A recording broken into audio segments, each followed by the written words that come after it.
জীবনটা কেন এমন হলো? কেন কেউ একটু সম্মান করে না? সবাই আমার সাথে কেন এমন করে? আমাকে কেন সবাই ছোট করে? আমি বোকা বলে। কেউ না আমার সাথে একটু মিশে না। আমি কি এতটাই অবহেলার? যখন দেখি ক্লাসের সবারই বন্ধু বান্ধব আছে, তখন মনে হয় আমার যদি কেউ থাকতো, কিন্তু আমার কেউ নাই। সবাই আমাকে অবহেলা করে। মনে হয় যেন আমার গায়ে দুর্গন্ধ লেগে আছে। ভার্সিটির মানুষগুলো এমন কেন? কেন আমাকে একটু আপন করে নিতে পারে না? আমি গরিব বলে? অয়ন বেঞ্চের এক কোণায় মাথা নিচু করে বসে আছে। চারপাশে সবাই হাসছে, আড্ডা দিচ্ছে, ছবি তুলছে।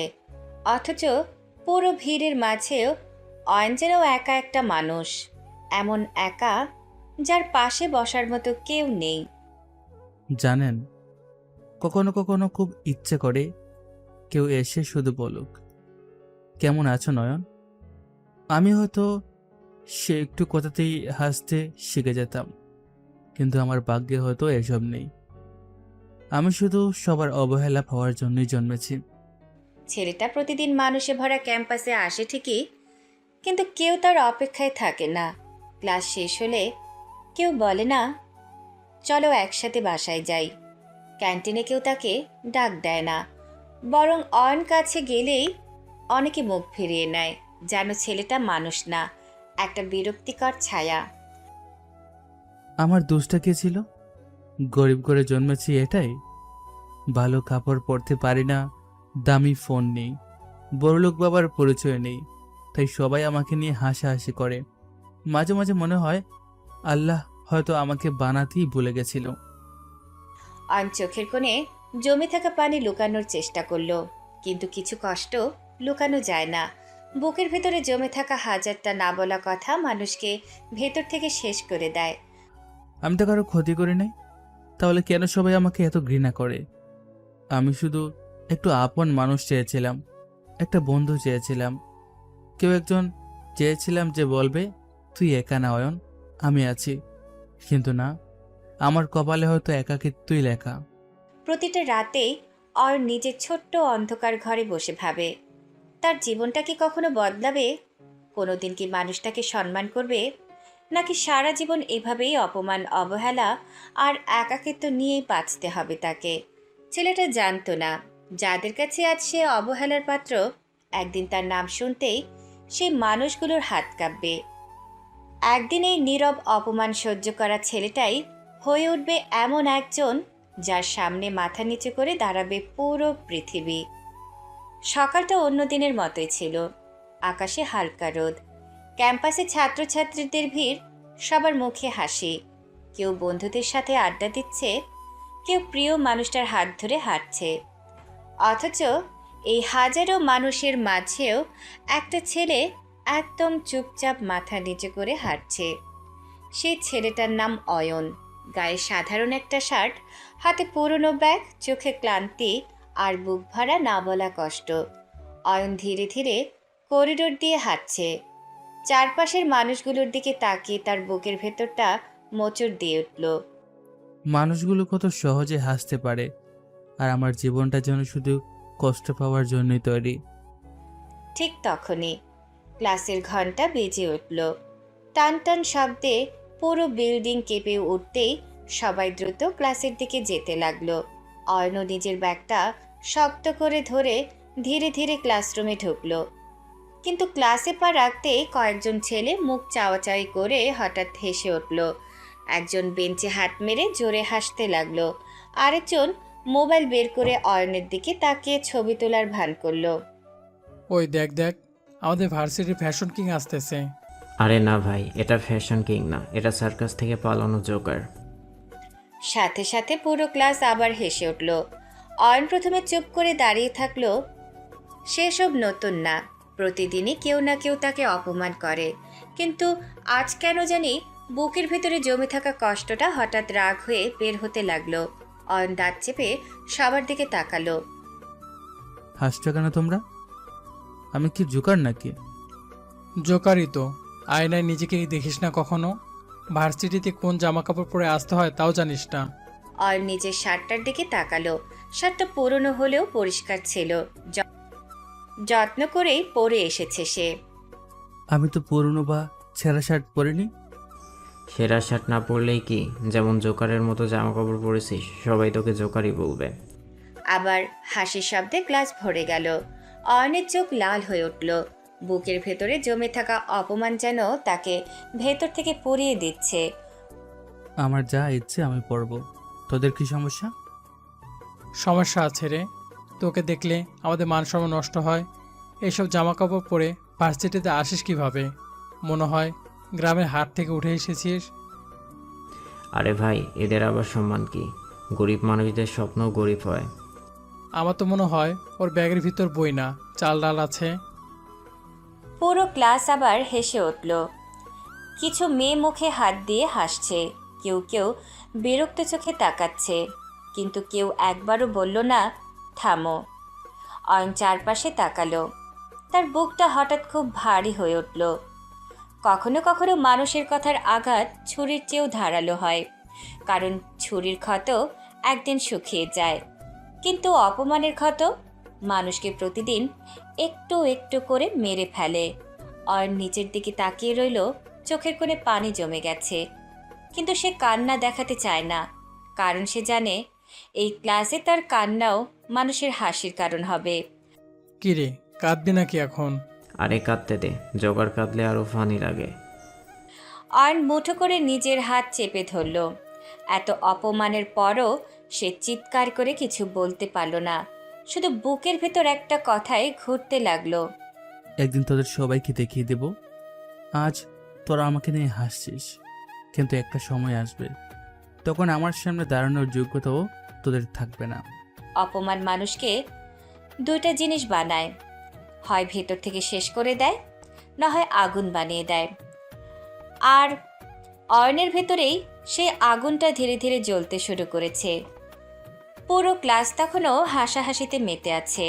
কেউ অয়নের শার্ট নিয়ে কথা বলছে, কেউ তার জুতো নিয়ে।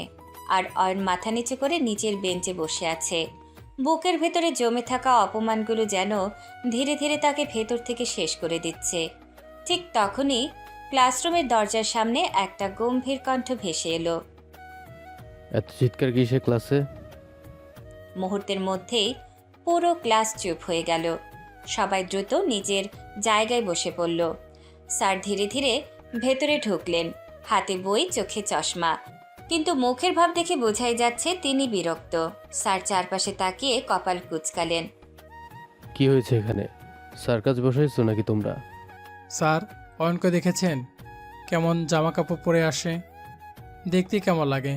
স্যার, ওকে দেখলে মনে হয় ভার্সিটি না, গ্রামের মেলায় এসেছে। কিছু ছাত্র আবার মুখ চেপে হাসতে লাগলো। অয়ন চুপচাপ বসে আছে, মাথাটা আরো নিচু হয়ে গেছে তার। সে জানে এখন স্যারও হয়তো তাকে অপমান করবে, কারণ এই পৃথিবীতে কেউ তার পাশে দাঁড়ায় না। কিন্তু স্যার কয়েক সেকেন্ড অয়নের দিকে তাকিয়ে থেকে ধীরে ধীরে বইটা টেবিলের উপর রাখলেন। তারপর পুরো ক্লাসের দিকে তাকিয়ে কড়া গলায় বললেন, সেই চিন্তা তোমাদের করতে হবে না, ওটা ওকে বুঝতে দাও। কে কি জমা পারে আসবে সেটা দেখার দায়িত্ব তোমাদের না। কিন্তু স্যার। কেন কিন্তু না? তোমরা ভার্সিটিতে পড়তে আসো নাকি অন্যকে অপমান করতে আসো? স্যারের কথাগুলো শুনে অয়ন ধীরে ধীরে মাথা তুলল।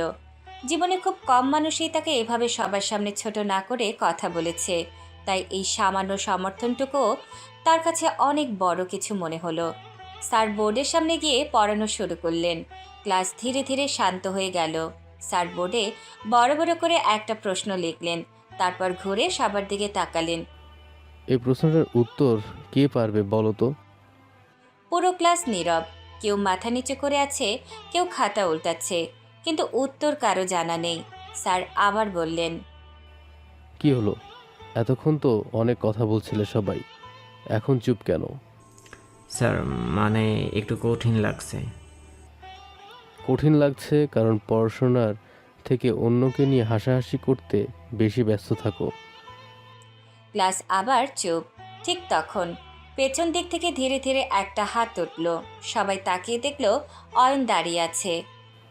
হ্যাঁ অয়ন, তুমি পারবে? অয়ন শান্ত গলায় পুরো উত্তর বলতে শুরু করলো, এমন সুন্দরভাবে বুঝিয়ে বলল যে পুরো ক্লাস অবাক হয়ে গেল। যে ছেলেটাকে কয়েক মিনিট আগেও সবাই জোকার বলেছিল, সেই ছেলেটাই এখন সবচেয়ে কঠিন প্রশ্নের উত্তর দিচ্ছে। স্যার মনোযোগ দিয়ে শুনলেন, তারপর মুখে হালকা হাসি ফুটল। একদম ঠিক, খুব সুন্দরভাবে বুঝিয়েছো। অয়ন মাথা নিচু করে বসে পড়ল, কিন্তু এবার ক্লাসে হাসির শব্দ নেই, বরং অনেকের মুখে অস্বস্তি। স্যার ধীরে ধীরে পুরো ক্লাসের দিকে তাকালেন। দেখলে, জামা কাপড় দেখে মানুষ বিচার করা যায় না। তোমরা যাকে নিয়ে হাসাহাসি করছো, সেই ছেলেটাই তোমাদের সবার থেকে ভালো পড়াশোনা করে। মানুষকে ছোট করা খুব সহজ, কিন্তু তার জায়গা নিয়ে নিজেকে বসিয়ে দেখার চেষ্টা করেছো কখনো? একটা ছেলে প্রতিদিন এত অপমান সহ্য করেও চুপচাপ পড়াশোনা করে যাচ্ছে, আর তোমরা আজকালকার ছাত্রছাত্রীরা মানুষ হওয়ার আগে বড়লোক হওয়ার স্বপ্ন দেখো, অথচ সম্মান দিতে শেখো না। মনে রেখো, দামি জামা কাপড় মানুষকে বড় করে না, মানুষের ব্যবহার আর যোগ্যতা মানুষকে বড় করে। অয়ন নিঃশব্দে স্যারের কথা শুনছে। তার বুকের ভেতরটা হঠাৎ কেমন ভারী হয়ে উঠল, কারণ জীবনে প্রথমবার কেউ তার গরিব হওয়াটাকে অপমান না করে তার যোগ্যতাকে দেখল। স্যার আবার বললেন, তোমরা অন্যের পিছে লাগা বন্ধ করো, নিজের ভবিষ্যৎ নিয়ে চিন্তা করো, না হলে একদিন দেখবে যাকে আজ অপমান করছো, কাল তার কাছেই চাকরির জন্য দাঁড়িয়ে থাকতে হবে। কথাটা শুনে পুরো ক্লাস নিস্তব্ধ হয়ে গেল। কেউ বুঝতে পারেনি স্যারের এই সাধারণ কথাটাই একদিন হুবহু সত্যি হতে চলেছে। স্যারের কথার পর পুরো ক্লাস কয়েক মিনিট একদম চুপ হয়েছিল। কারো মুখে কোনো কথা নেই। সবাই যেন ভিতরে ভিতরে অপমানিত বোধ করছে, কারণ যেই ছেলেটাকে এতদিন সবাই মিলে ছোট করেছিল, শেষ পর্যন্ত সেই ছেলেটাই পুরো ক্লাসের সামনে নিজেকে প্রমাণ করে দিল। স্যার বই গুছিয়ে ধীরে ধীরে ক্লাস থেকে বের হয়ে গেলেন। দরজা বন্ধ হওয়ার শব্দ হতেই আবার ক্লাসের পরিবেশ বদলে গেল। ছেলে এক দাঁত চেপে বেঞ্চে হাত মারল। সব ওই অয়নের জন্য হলো। স্যারের সামনে আজ আমাদের ইজ্জত শেষ করে দিল। গরিবের আবার এত ভাব কিসে বুঝি না, একটু পরা পারে বলে ভাব নিচ্ছে। অয়ন চুপচাপ নিজের খাতা ব্যাগে ঢোকাচ্ছিল। সে জানে এদের সাথে তর্ক করে লাভ নেই, এরা শুধু অপমান করতেই জানে। কিন্তু ছেলেগুলো থামলো না। ছেলে এক অয়নের বেঞ্চের সামনে এসে দাঁড়ালো। শোন, আজকে অপমানের শোধ আমরা তুলবই। আমি কি করেছি তোদের? অনেক কিছুই করেছিস, তোর জন্য স্যার আমাদের সামনে অপমান করেছে। আমি তো কিছু বলিনি, স্যার নিজে বলেছে। খুব নিরীহ সাজিস না, তোর মতো ছেলেদের আমরা ভালো করে চিনি, ভিতরে ভিতরে অনেক চালাক। তোরা আমাকে কেন এত ঘৃণা করিস বুঝি না। আমি তো তোদের কোনো ক্ষতি করি নাই। তোর মুখটাই আমার সহ্য হয় না, সবসময় এমন ভাব নিয়ে থাকিস যেন অনেক বড় কিছু। আমি কোনো কিছুই না। এক মুহূর্তের জন্য ছেলেগুলো চুপ হয়ে গেল, কিন্তু পরক্ষণেই আবার ব্যঙ্গ শুরু করলো। নাটক কম কর, এসব কষ্টের গল্প শুনিয়ে লাভ নেই। দোস্ত চল, এটার সাথে কথা বললে মাথাও গরিব হয়ে যাবে। হাসতে হাসতে সবাই ক্লাস থেকে বের হয়ে গেল। অয়ন কিছুক্ষণ একা বসে রইল। চারপাশে ধীরে ধীরে ক্লাস খালি হয়ে যাচ্ছে। জানালা দিয়ে বিকেলের আলো ভেতরে ঢুকছে, অথচ তার বুকের ভেতরটা অন্ধকারে ভরে যাচ্ছে। কিছু মানুষ বাইরে থেকে যতটাই শক্ত থাকার অভিনয় করুক না কেন, ভেতরে ভেতরে তারা প্রতিদিন একটু একটু করে ভেঙে পড়ে।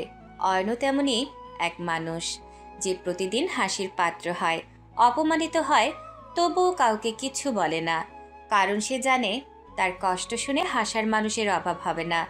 ভার্সিটি শেষ হতেই অয়ন ধীরে ধীরে বাড়ির পথে হাঁটতে লাগলো।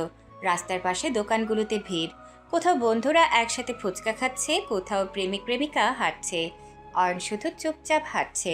তার জীবনটা যেন সবসময় অন্যদের থেকে আলাদা। অনেকক্ষণ পরে সে তাদের ছোট্ট ভাড়া বাসার সামনে এসে দাঁড়ালো। ছোট্ট একটা টিনের বাড়ি, দেয়ালের রং উঠে গেছে, উঠানে পুরনো একটা চেয়ার পড়ে আছে। এই ছোট্ট বাড়িটাই তাদের পৃথিবী। অয়ন দরজা খুলে ভেতরে ঢুকতেই রান্নাঘর থেকে তার মায়ের কণ্ঠ ভেসে এলো। অয়ন, এসেছিস বাবা? হাত মুখ ধুয়ে আয়, ভাত দিচ্ছি। মা। কি রে ভাইয়া, মুখ এমন প্যাচের মতো করে রেখেছিস কেন?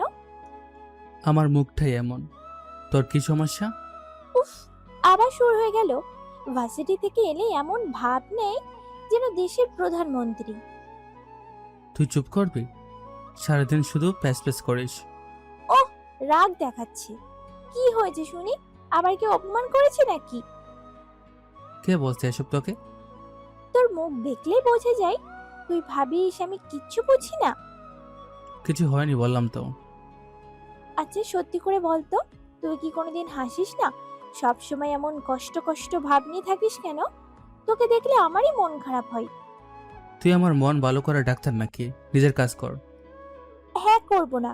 তুই তো মহারাজ, তোর সাথে কথা বললেও অপরাধ। আল্লাহ, এই মেয়েটাকে কেউ চুপ করাও। মা, দেখো তো, তোমার ছেলে আমাকে বকা দিচ্ছে। তোরা দুই ভাই বোন একদিন ঝগড়া না করলে শান্তি লাগে না, তাই না? এই পেঁচা মুখের ভাইয়ের সাথে কথা বলাই ভুল। এই দুষ্ট মেয়ে, দাঁড়া আজকে তোকে। মা, বাঁচাও, তোমার ছেলে আমাকে মারতে আসছে। সারাদিনের অপমান, কষ্ট আর একাকিত্বের মাঝেও এই ছোট্ট ছোট ঝগড়াগুলোই অয়নের জীবনের একমাত্র শান্তি।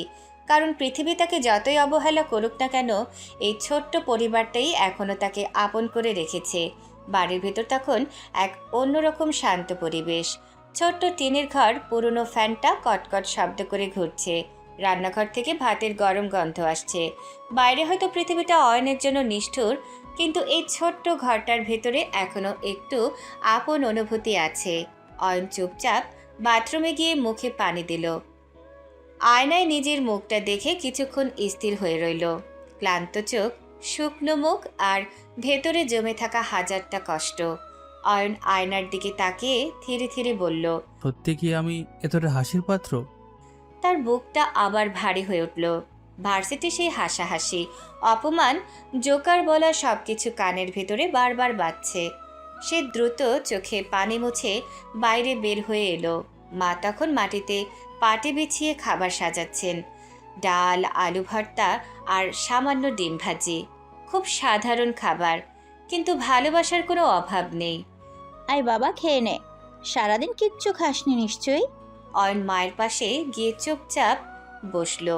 বাবা তখন এক কোণায় পুরনো খবরের কাগজ দেখছেন। সারাদিন রিক্সা চালিয়ে ক্লান্ত শরীরটা যেন আর চলতেই চায় না, তবুও মুখে একটা শান্ত ভাব রাখার চেষ্টা করছেন। বোন এসে অয়নের পাশে বসতেই আবার খোঁচা মারল। কি রে ভাইয়া, আজকে কয়জন তোর প্রেমে পড়লো ভার্সিটিতে? তুই খাওয়ার সময়ও শান্ত থাকতে পারিস না। আরে আমি তো তোর মন ভালো করার চেষ্টা করছি, সারাক্ষণ এমন লাশের মতো মুখ করে থাকিস কেন? অয়ন এবার কিছু বলল না। মা বিষয়টা বুঝতে পারলেন। তিনি ধীরে ধীরে অয়নের প্লেটে ভাত তুলে দিতে দিতে বললেন, কি হয়েছে বাবা, মন খারাপ কেন? অয়ন কিছুক্ষণ চুপ করে রইল। তারপর নিচের দিকে তাকিয়ে ধীরে ধীরে বলল, মা গরিব হওয়া কি অপরাধ? পুরো ঘরটা হঠাৎ নিস্তব্ধ হয়ে গেল।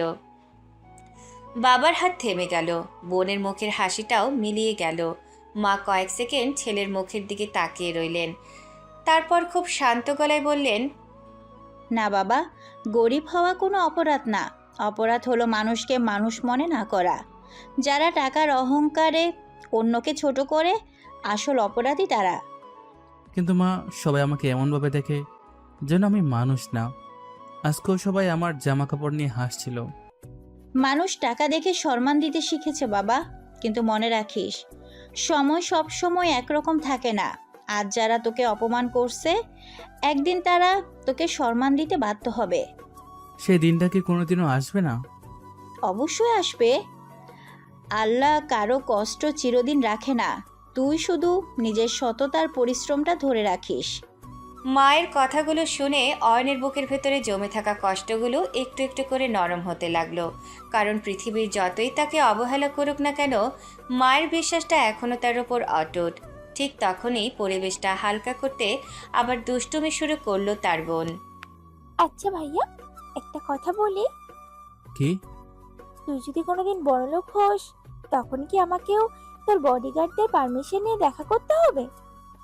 তুই আগে মানুষ হ, তারপর দেখা করিস। মা দেখছো, বড়লোক হওয়ার আগে ভাব শুরু করে দিয়েছে। আরে ওকে একটু শান্তিতে খেতে দে। না বাবা, আমি তো ভাবছি ভাইয়া যদি বড়লোক হয় তাহলে আমি সবার আগে একটা আইফোন চাইবো। তুই আইফোন দিয়ে কি করবি? ছবি তুলবো, ক্যাপশন দিব আমার বড় ভাই আমেরিকার বড় বিজনেসম্যান। আগে আমি নিজের পকেটের টাকা দিয়ে তোকে চকলেট কিনে দিতে পারি না, আর তুই আইফোন চাইতেছিস? স্বপ্ন দেখতে টাকা লাগে নাকি? পুরো ঘরে হালকা হাসির পরিবেশ তৈরি হলো। মানুষের জীবনের সুখ সবসময় বড় কিছুতে আসে না, কখনো কখনো ছোট্ট একটা হাসি, পরিবারের সাথে একসাথে বসে ভাত খাওয়া, কিংবা প্রিয় মানুষের দুটো ভালোবাসার কথাই একজন ভেঙে পড়া মানুষকে আবার বাঁচার শক্তি দেয়। অয়ন চুপচাপ পরিবারের দিকে তাকিয়ে রইল। তার মনে হলো পৃথিবীতে সবাই তাকে ছেড়ে গেলেও এই মানুষগুলো এখনো তার নিজের, আর এই ছোট্ট পরিবারটার জন্যই হয়তো সে এখনো ভেঙে পড়েনি। রাত ধীরে ধীরে গভীর হচ্ছে। বাইরে হালকা বাতাসে টিনের চাল কাঁপছে। দূরে কোথাও কুকুরের ডাক শোনা যাচ্ছে। ছোট্ট ঘরের ভেতরে একটা পুরনো টেবিল ফ্যান ঘুরছে কটকট শব্দ করে। অয়ন নিজের ছোট্ট রুমে বসে পড়ছে। টেবিলের উপর কয়েকটা পুরনো বই, পাশে খাতার স্তূপ। একটা ছোট্ট বাতির আলোয় মাথা নিচু করে লিখে যাচ্ছে সে। পৃথিবী তাকে যতই অবহেলা করুক, অয়ন একটা জিনিস কখনো ছাড়েনি, সেটা হলো তার স্বপ্ন। কারণ সে জানে এই পড়াশোনাটাই একদিন তার ভাগ্য বদলানোর একমাত্র রাস্তা হবে।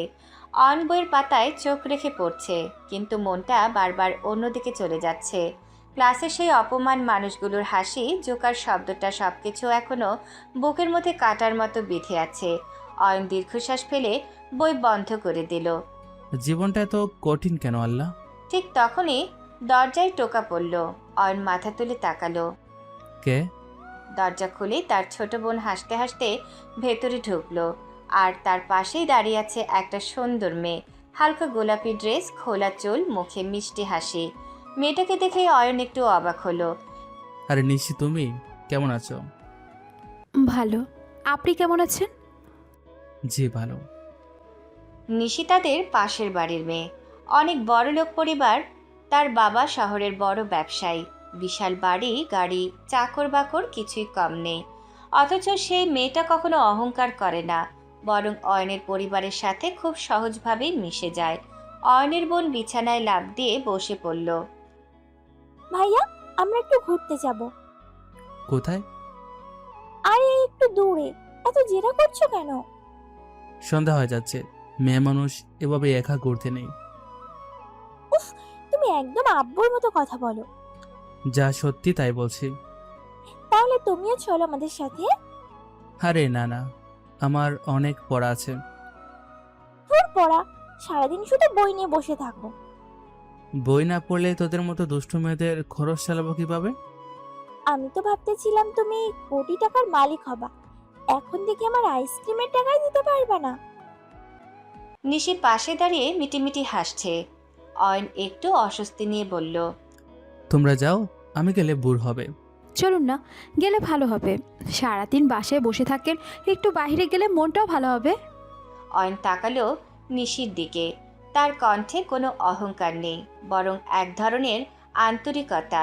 অয়ন কিছু বলার আগেই বাইরে থেকে মায়ের কণ্ঠ ভেসে এলো। অয়ন, জি মা। আরে নিশিমা, এসেছো? জি আন্টি। ওদের সাথে একটু ঘুরে আয় না বাবা। মেয়ে দুটো একা যাওয়া থেকে সাথে যা। কিন্তু মা, আমার পড়া। সারাদিনই তো পড়িস, একটু বাহিরে গেলে সমস্যা হবে না। মা, তুমি পৃথিবীর সেরা মা। এত খুশি হওয়ার কি আছে? কারণ আজকে আমাদের বডিগার্ড রেডি হয়ে গেছে। এই দুষ্টু মেয়ে। নিশি হেসে ফেলল। অনেকদিন পর অয়নের মুখে একটু হাসি ফুটল। হয়তো এই ছোট ছোট মুহূর্তগুলি মানুষকে কিছুক্ষণের জন্য সব কষ্ট ভুলিয়ে দেয়। অয়ন ধীরে ধীরে চেয়ার থেকে উঠল। আলমারির সামনে গিয়ে থেমে গেল। তার কাছে তেমন ভালো জামা নেই, যা আছে সবই সাধারণ। সে কিছুক্ষণ চুপ করে দাঁড়িয়ে রইল। হয়তো ভেতরে ভেতরে আবার সেই ভয়টা কাজ করছে। মানুষ কি ভাববে? নিশির মতো বড়লোক মেয়ের পাশে তাকে কেমন লাগবে? ঠিক তখনই নিশি ধীরে ধীরে বলল, কি হলো, যাবেন না? অয়ন ঘুরে তাকালো। নিশির চোখে কোনো অবহেলা নেই, বরং অদ্ভুত এক কোমলতা। অয়ন হালকা হাসলো। আচ্ছা চলো তাহলে। উফ, অবশেষে মহারাজ রাজি হয়েছে। পুরো ঘরে আবার হাসির শব্দ ছড়িয়ে পড়ল। আর অয়ন হয়তো বুঝতেও পারল না এই সাধারণ রাতটাই ধীরে ধীরে তার জীবনের গল্পটাকে অন্যদিকে ঘুরিয়ে দিতে চলেছে। রাতের শহরটা তখন আলোয় ঝলমল করছে। রাস্তার দুই পাশে ছোট ছোট দোকান, কোথাও চায়ের আড্ডা, কোথাও মানুষের ভিড়। হালকা বাতাসে নিশির চুল উঠছে। আর অয়ন দুই হাত পকেটে ঢুকিয়ে ধীরে ধীরে হাঁটছে। তার পাশে তার ছোট্ট বোনটা যেন আনন্দে পাগল হয়ে গেছে। কখনো সামনে দৌড়াচ্ছে, কখনো গাছের পাশে গিয়ে দাঁড়াচ্ছে, আবার কখনো রাস্তার লাইটের নিচে ঘুরছে। অয়ন বিরক্ত হয়ে তাকালো। এই বাদরের মতো লাফাস না তো, মানুষ ধরে নিয়ে কাছে ভরে দিবে। কি বললে? আমি বাদর? না, তুই তো রানী এলিজাবেথ। মা ঠিকই বলে, তুমি ছোটবেলা থেকে আমাকে কুড়িয়ে পাওয়া বলেই এত অত্যাচার করো। তোকে কুড়িয়ে পেলে আবার ফেলে দিয়ে আসতাম। নিশি, দেখেছো নিজের একমাত্র বোনকে কিভাবে অপমান করছে? আসলে তোমার ভাই একটু রাগী টাইপের। আরে এটা না, আমি খুব শান্ত মানুষ। শান্ত না, গরিব শাহরুখ খান। অয়ন এবার সত্যি সত্যি হেসে ফেলল। অনেকদিন পর অয়ন এতটা স্বাভাবিকভাবে হাসছে। হয়তো এই মানুষগুলোর সাথে সে নিজেকে একটু নিরাপদ মনে করে। হাঁটতে হাঁটতে ওরা একটা ছোট্ট পার্কের সামনে এসে দাঁড়ালো। পার্কটার চারপাশে রঙিন লাইট জ্বলছে। ভেতরে অনেক মানুষ ঘুরছে। ছোট ছোট বাচ্চারা খেলছে, কোথাও প্রেমিক যুগল বসে গল্প করছে। অয়নের বোন তো পার্ক দেখে আরও খুশি হয়ে গেল। ওয়াও, কত সুন্দর! বলেই দৌড়ে ভেতরে ঢুকে গেল। অয়ন মাথা নাড়িয়ে বলল, এই মেয়েটা কোনোদিনও বড় হবে না, ও খুব মিষ্টি। সারাদিন শুধু পাগলামি করে। ঠিক তখনই রাস্তার পাশে ফুচকার দোকান দেখে অয়নের বোন প্রায় লাফিয়ে উঠল। ভাইয়া, ফুচকা শুরু হয়ে গেছে। Please please please. অয়ন অসহায় মুখে পকেটে হাত দিল। তার আঙুলে কয়েকটা ভাঁজ করা নোট লাগলো। সে চুপ করে টাকাগুলো গুনল। খুব সামান্য টাকা। হয়তো এই টাকা দিয়ে কাল ভার্সিটিতে যাওয়া আসা করতেই সমস্যা হবে। অয়ন একটু থেমে গেল। গরিব মানুষের সবচেয়ে বড় কষ্ট হলো নিজের ইচ্ছের আগে হাজারবার হিসাব করতে হয়। ঠিক তখনই নিশি সবটা লক্ষ্য করলো। সে হালকা হেসে বলল, আজ ফুচকার ট্রিট আমার। আরে না না, তুমি কেন দেবে? আমি দিব, কারণ আজ আমার মন অনেক ভালো। ইয়েস, নিশি আপা, তুমি পৃথিবীর সেরা মানুষ। এত ভাবেন কেন? বন্ধুদের জন্য এতটুকু তো করা যায়। অয়ন চুপ হয়ে গেল। তার বুকের ভেতরে অদ্ভুত একটা অনুভূতি কাজ করলো। কারণ মানুষ সাধারণত তাকে ছোট করে, অথচ এই মেয়েটা তাকে কখনো ছোট মনে করায় না। ওরা তিনজন ফুচকার দোকানের সামনে দাঁড়ালো। বোন একের পর এক ফুচকা খাচ্ছে। আহ, জীবন সুন্দর। কিন্তু একটু পরে পেট ব্যথা করলে বুঝবি জীবন কত সুন্দর। নিশি হাসতে হাসতে মাথা নিচু করলো। মুহূর্তগুলো খুব সাধারণ ছিল, কিন্তু অয়নের কাছে এগুলো অনেক দামি। কারণ জীবনে প্রথমবার সে এমন কারো পাশে দাঁড়িয়ে আছে যে তার অভাব না, তাকে মানুষ হিসেবে দেখছে। খাওয়া শেষ হতেই অয়নের বোন একটু দূরে চলে গেল। সেখানে ছোট ছোট খেলনার দোকান বসেছে। সে সেগুলো দেখতে ব্যস্ত হয়ে পড়ল। এদিকে পার্কের এক কোনায় হালকা বাতাস বইছে। রাস্তার লাইটের আলো এসে নিশির মুখে পড়ছে। সে কিছুক্ষণ চুপ করে দাঁড়িয়ে রইল।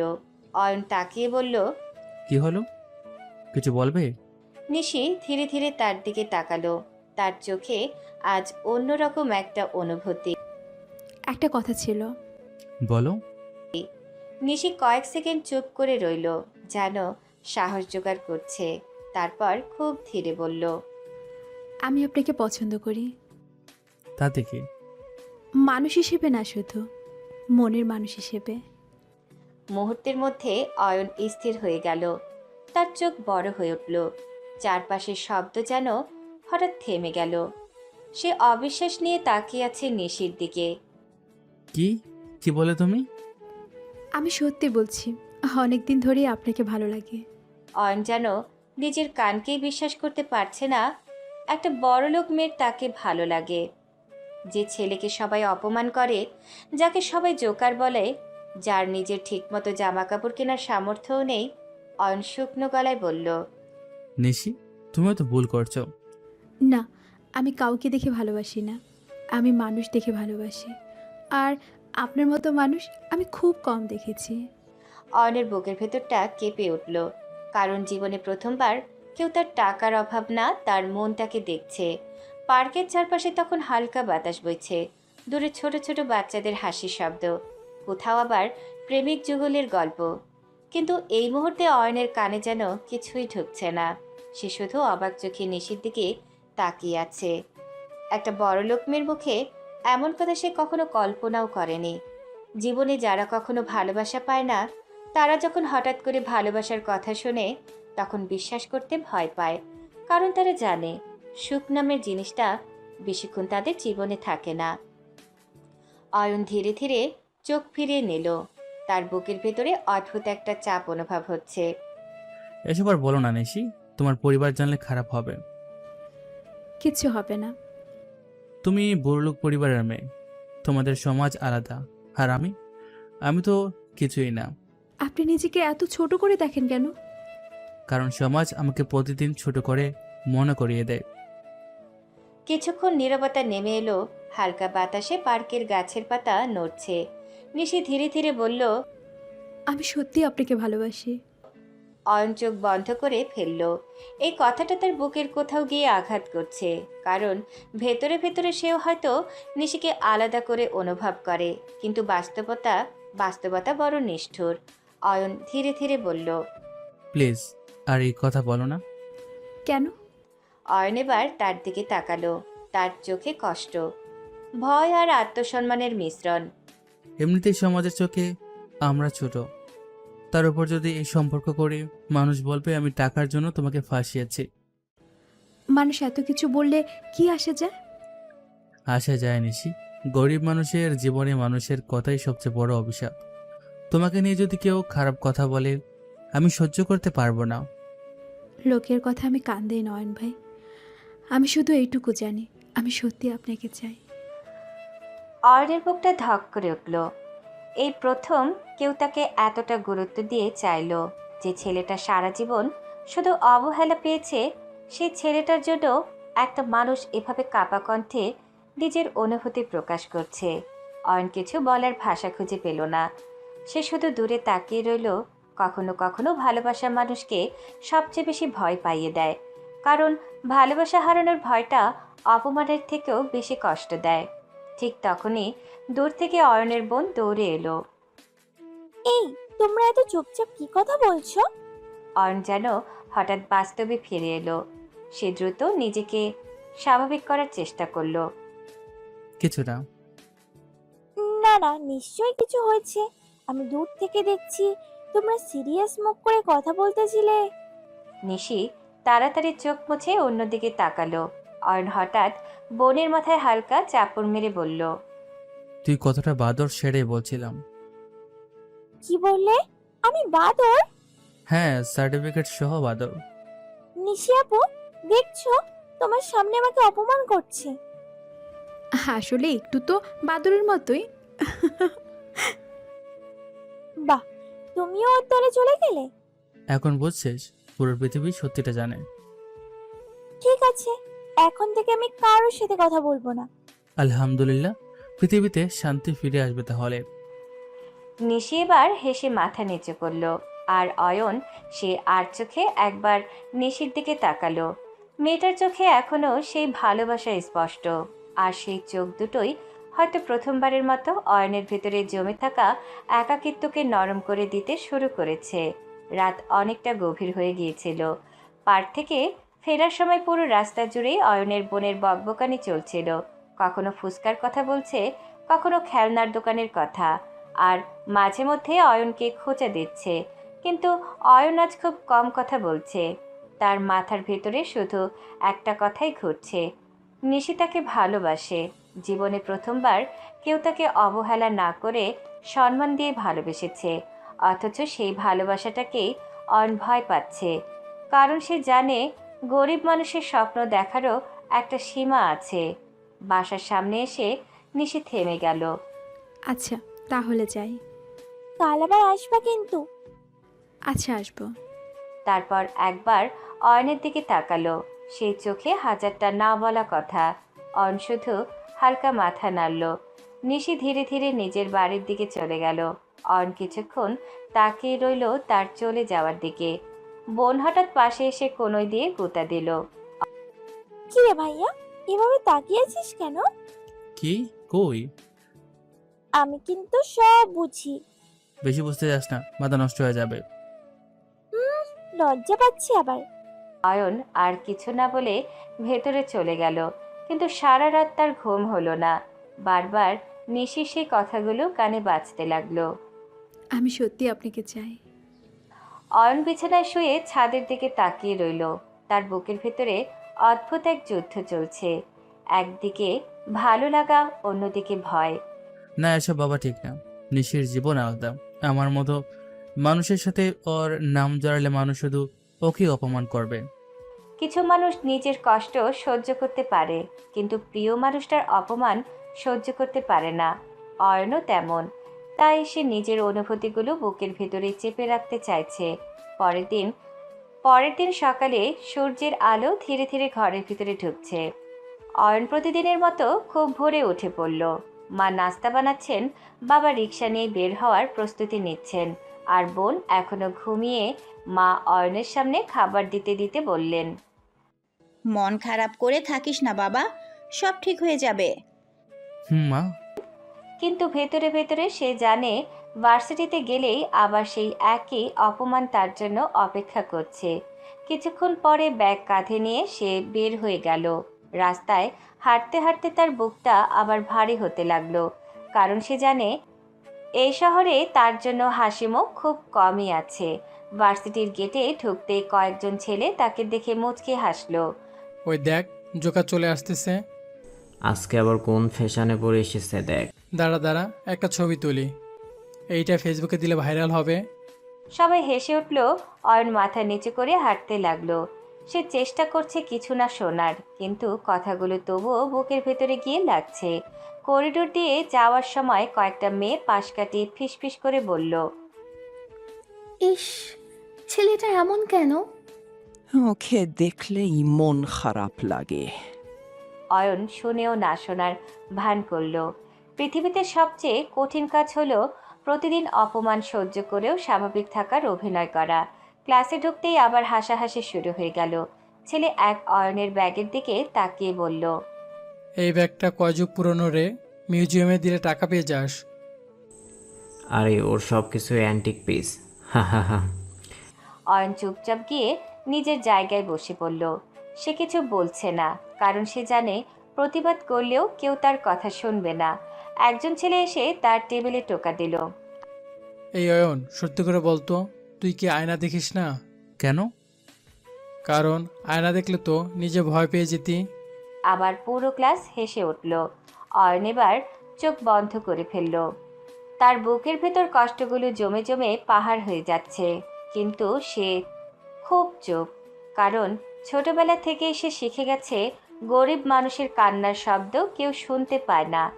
ছেলে এক এবার আয়নের শার্ট টেনে বলল, এই কাপড় কোথা থেকে কিনিস রে? টান থেকে পাইছিস নাকি? প্লিজ আমাকে নিয়ে এসব বলিস না। কেন, সত্যি কথা শুনতে খারাপ লাগে? অয়ন নিচের দিকে তাকালো। তার চোখের কোণে পানি জমেছে, কিন্তু সে কাঁদবে না। না, এই মানুষগুলোর সামনে সে কখনো নিজের দুর্বলতা দেখাবে না। কখনো কখনো মানুষ এতটাই ভেঙে পড়ে যে প্রতিবাদ করার শক্তিটুকু হারিয়ে ফেলে। অয়ন এখন ঠিক সেই অবস্থায় দাঁড়িয়ে আছে। সে শুধু মুখ বুজে সব সহ্য করে যাচ্ছে, কারণ তার জীবনে অপমান যেন প্রতিদিনের অভ্যাস হয়ে গেছে। ক্লাসরুমের পরিবেশটা তখন পুরোপুরি অস্বস্তিকর। চারপাশে হাসাহাসি, ব্যঙ্গ, অপমান সবকিছু যেন একসাথে অয়নের ওপর ঝাঁপিয়ে পড়ছে। অথচ অয়ন চুপচাপ নিজের বেঞ্চে বসে আছে।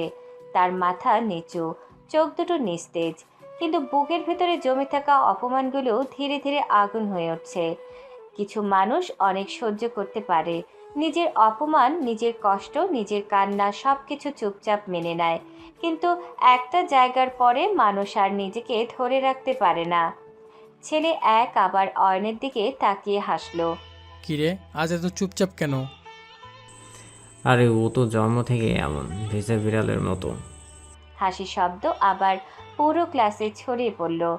অয়ন এবার কিছু বলল না, সে শুধু খাতার দিকে তাকিয়ে থাকার অভিনয় করছে, কিন্তু ছেলেগুলো যেন আজ তাকে ভেঙে ফেলতেই উঠে পড়ে লেগেছে। ছেলে দু চেয়ার টেনে অয়নের সামনে এসে বলল, আচ্ছা একটা কথা বলতো, তোর বাপ কি সত্যিই রিক্সা চালায়? হ্যাঁ, কেন? কিছু না, ভাবছিলাম বাপ রিক্সাওয়ালা হলে ছেলে এমন জোকারি হয় বুঝি।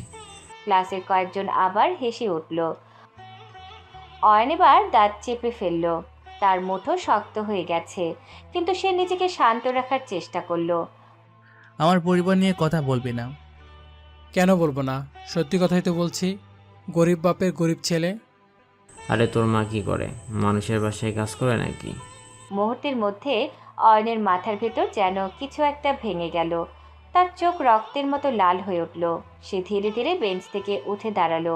পুরো ক্লাস হঠাৎ চুপ হয়ে গেল, কারণ সবাই বুঝতে পারছে এবার ব্যাপারটা অন্যদিকে যাচ্ছে। অয়ন দাঁত চেপে বলল, আমার বাপ মা তুলে একটা কথাও তুই বলবি না। বললে কি করবে?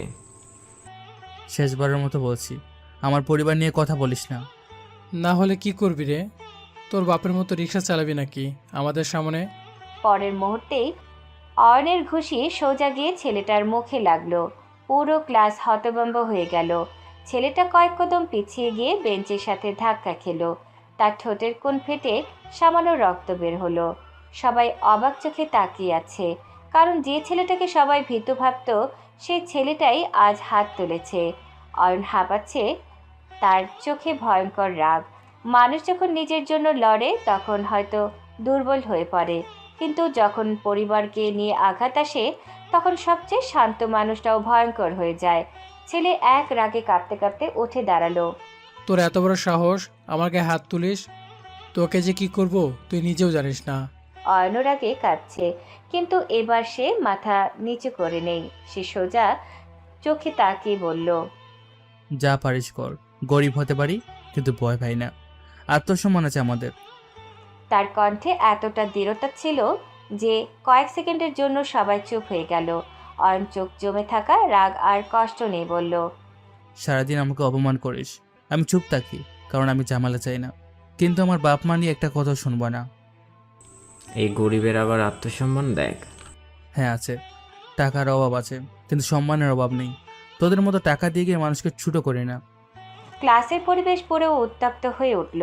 কিছু ছাত্র উঠে দাঁড়িয়েছে, কেউ কেউ ভয় পাচ্ছে, কেউ আবার মজা দেখছে। ছেলে একেবার সামনে এসে অয়নের কলার চেপে ধরল। আজ তোকে শেষ করে দিব। হাত ছড়া। দুজনের মাঝে ধস্তাধস্তি শুরু হয়ে গেল। চারপাশে চিৎকার পড়ে গেল। কেউ বলছে থাম, কেউ আবার মোবাইল বের করে ভিডিও করছে। মানুষ অদ্ভুত। একজন মানুষের কষ্টে পাশে দাঁড়ানোর মানুষ পাওয়া যায় না, কিন্তু সেই মানুষটা ভেঙে পড়লে বা ঝামেলায় জড়ালে দেখার জন্য ভিড় লেগে যায়। ক্লাসরুমে তখন এক ভয়ঙ্কর উত্তেজনা। অয়নের ঘুষির পর পুরো পরিবেশের যেন থমকে গেছে। ছেলে এক মুখ মুছে দাঁত চেপে অয়নের দিকে তাকিয়ে আছে, চোখে অপমান আর রাগের আগুন। সে ধীরে ধীরে সামনে এগিয়ে এসে দাঁড়ালো। আমার সাথে পাঙ্গা নিলি তো তোর জীবন নরক বানিয়ে দিব। যা করার কর, আমি কাউকে ভয় পাই না। ছেলে দুই এসে অয়নকে ধাক্কা দিতে গেলেও অন্য কয়েকজন আটকে দিল। পরিস্থিতি আরও খারাপ হতে থাকলে শিক্ষক দৌড়ে এসে সবাইকে থামালেন। এইসব কি হচ্ছে এখানে? সবাই বাইরে যাও। ধীরে ধীরে সবাই ক্লাস থেকে বের হয়ে গেল। ছেলেগুলো বের হওয়ার সময়ও অয়নের দিকে রাগি চোখে তাকিয়ে রইল। ছেলে এক নিচু গলায় বলল, এই অপমান আমি ভুলবো না। অয়ন চুপচাপ দাঁড়িয়ে রইল।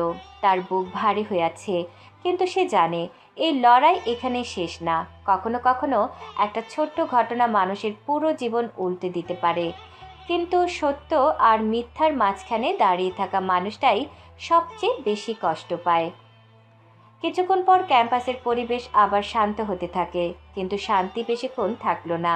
হঠাৎ করে এক মেয়ে দৌড়ে কাঁদতে কাঁদতে প্রশাসনিক ভবনের দিকে গেল। তার চোখে পানি, কণ্ঠ কাঁপছে। Sir sir sir, Ayan Ayan আমার সুসম্মান নষ্ট করার চেষ্টা করেছে।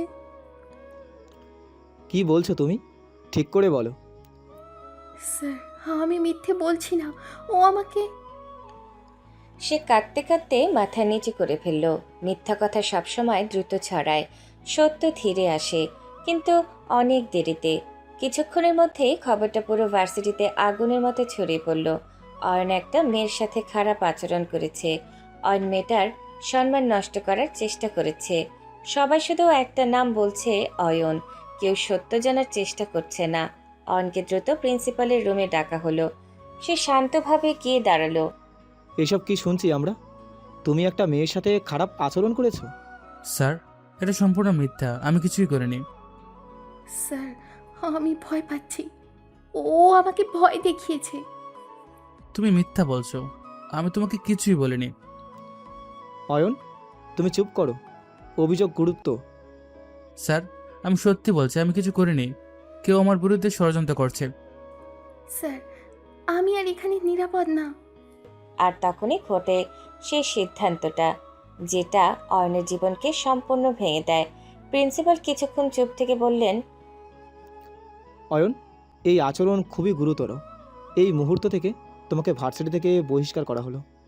মুহূর্তে যেন আকাশ ভেঙে পড়ল অয়নের মাথায়। অয়ন নিঃশ্বাস বন্ধ হয়ে গেল। স্যার, আমি কিছু করিনি, আমাকে একবার সুযোগ দিন। সিদ্ধান্তই চূড়ান্ত। অয়ন চুপ হয়ে গেল। তার চোখে ধীরে ধীরে পানি জমছে। সে ধীরে ধীরে বাইরে বেরিয়ে এলো।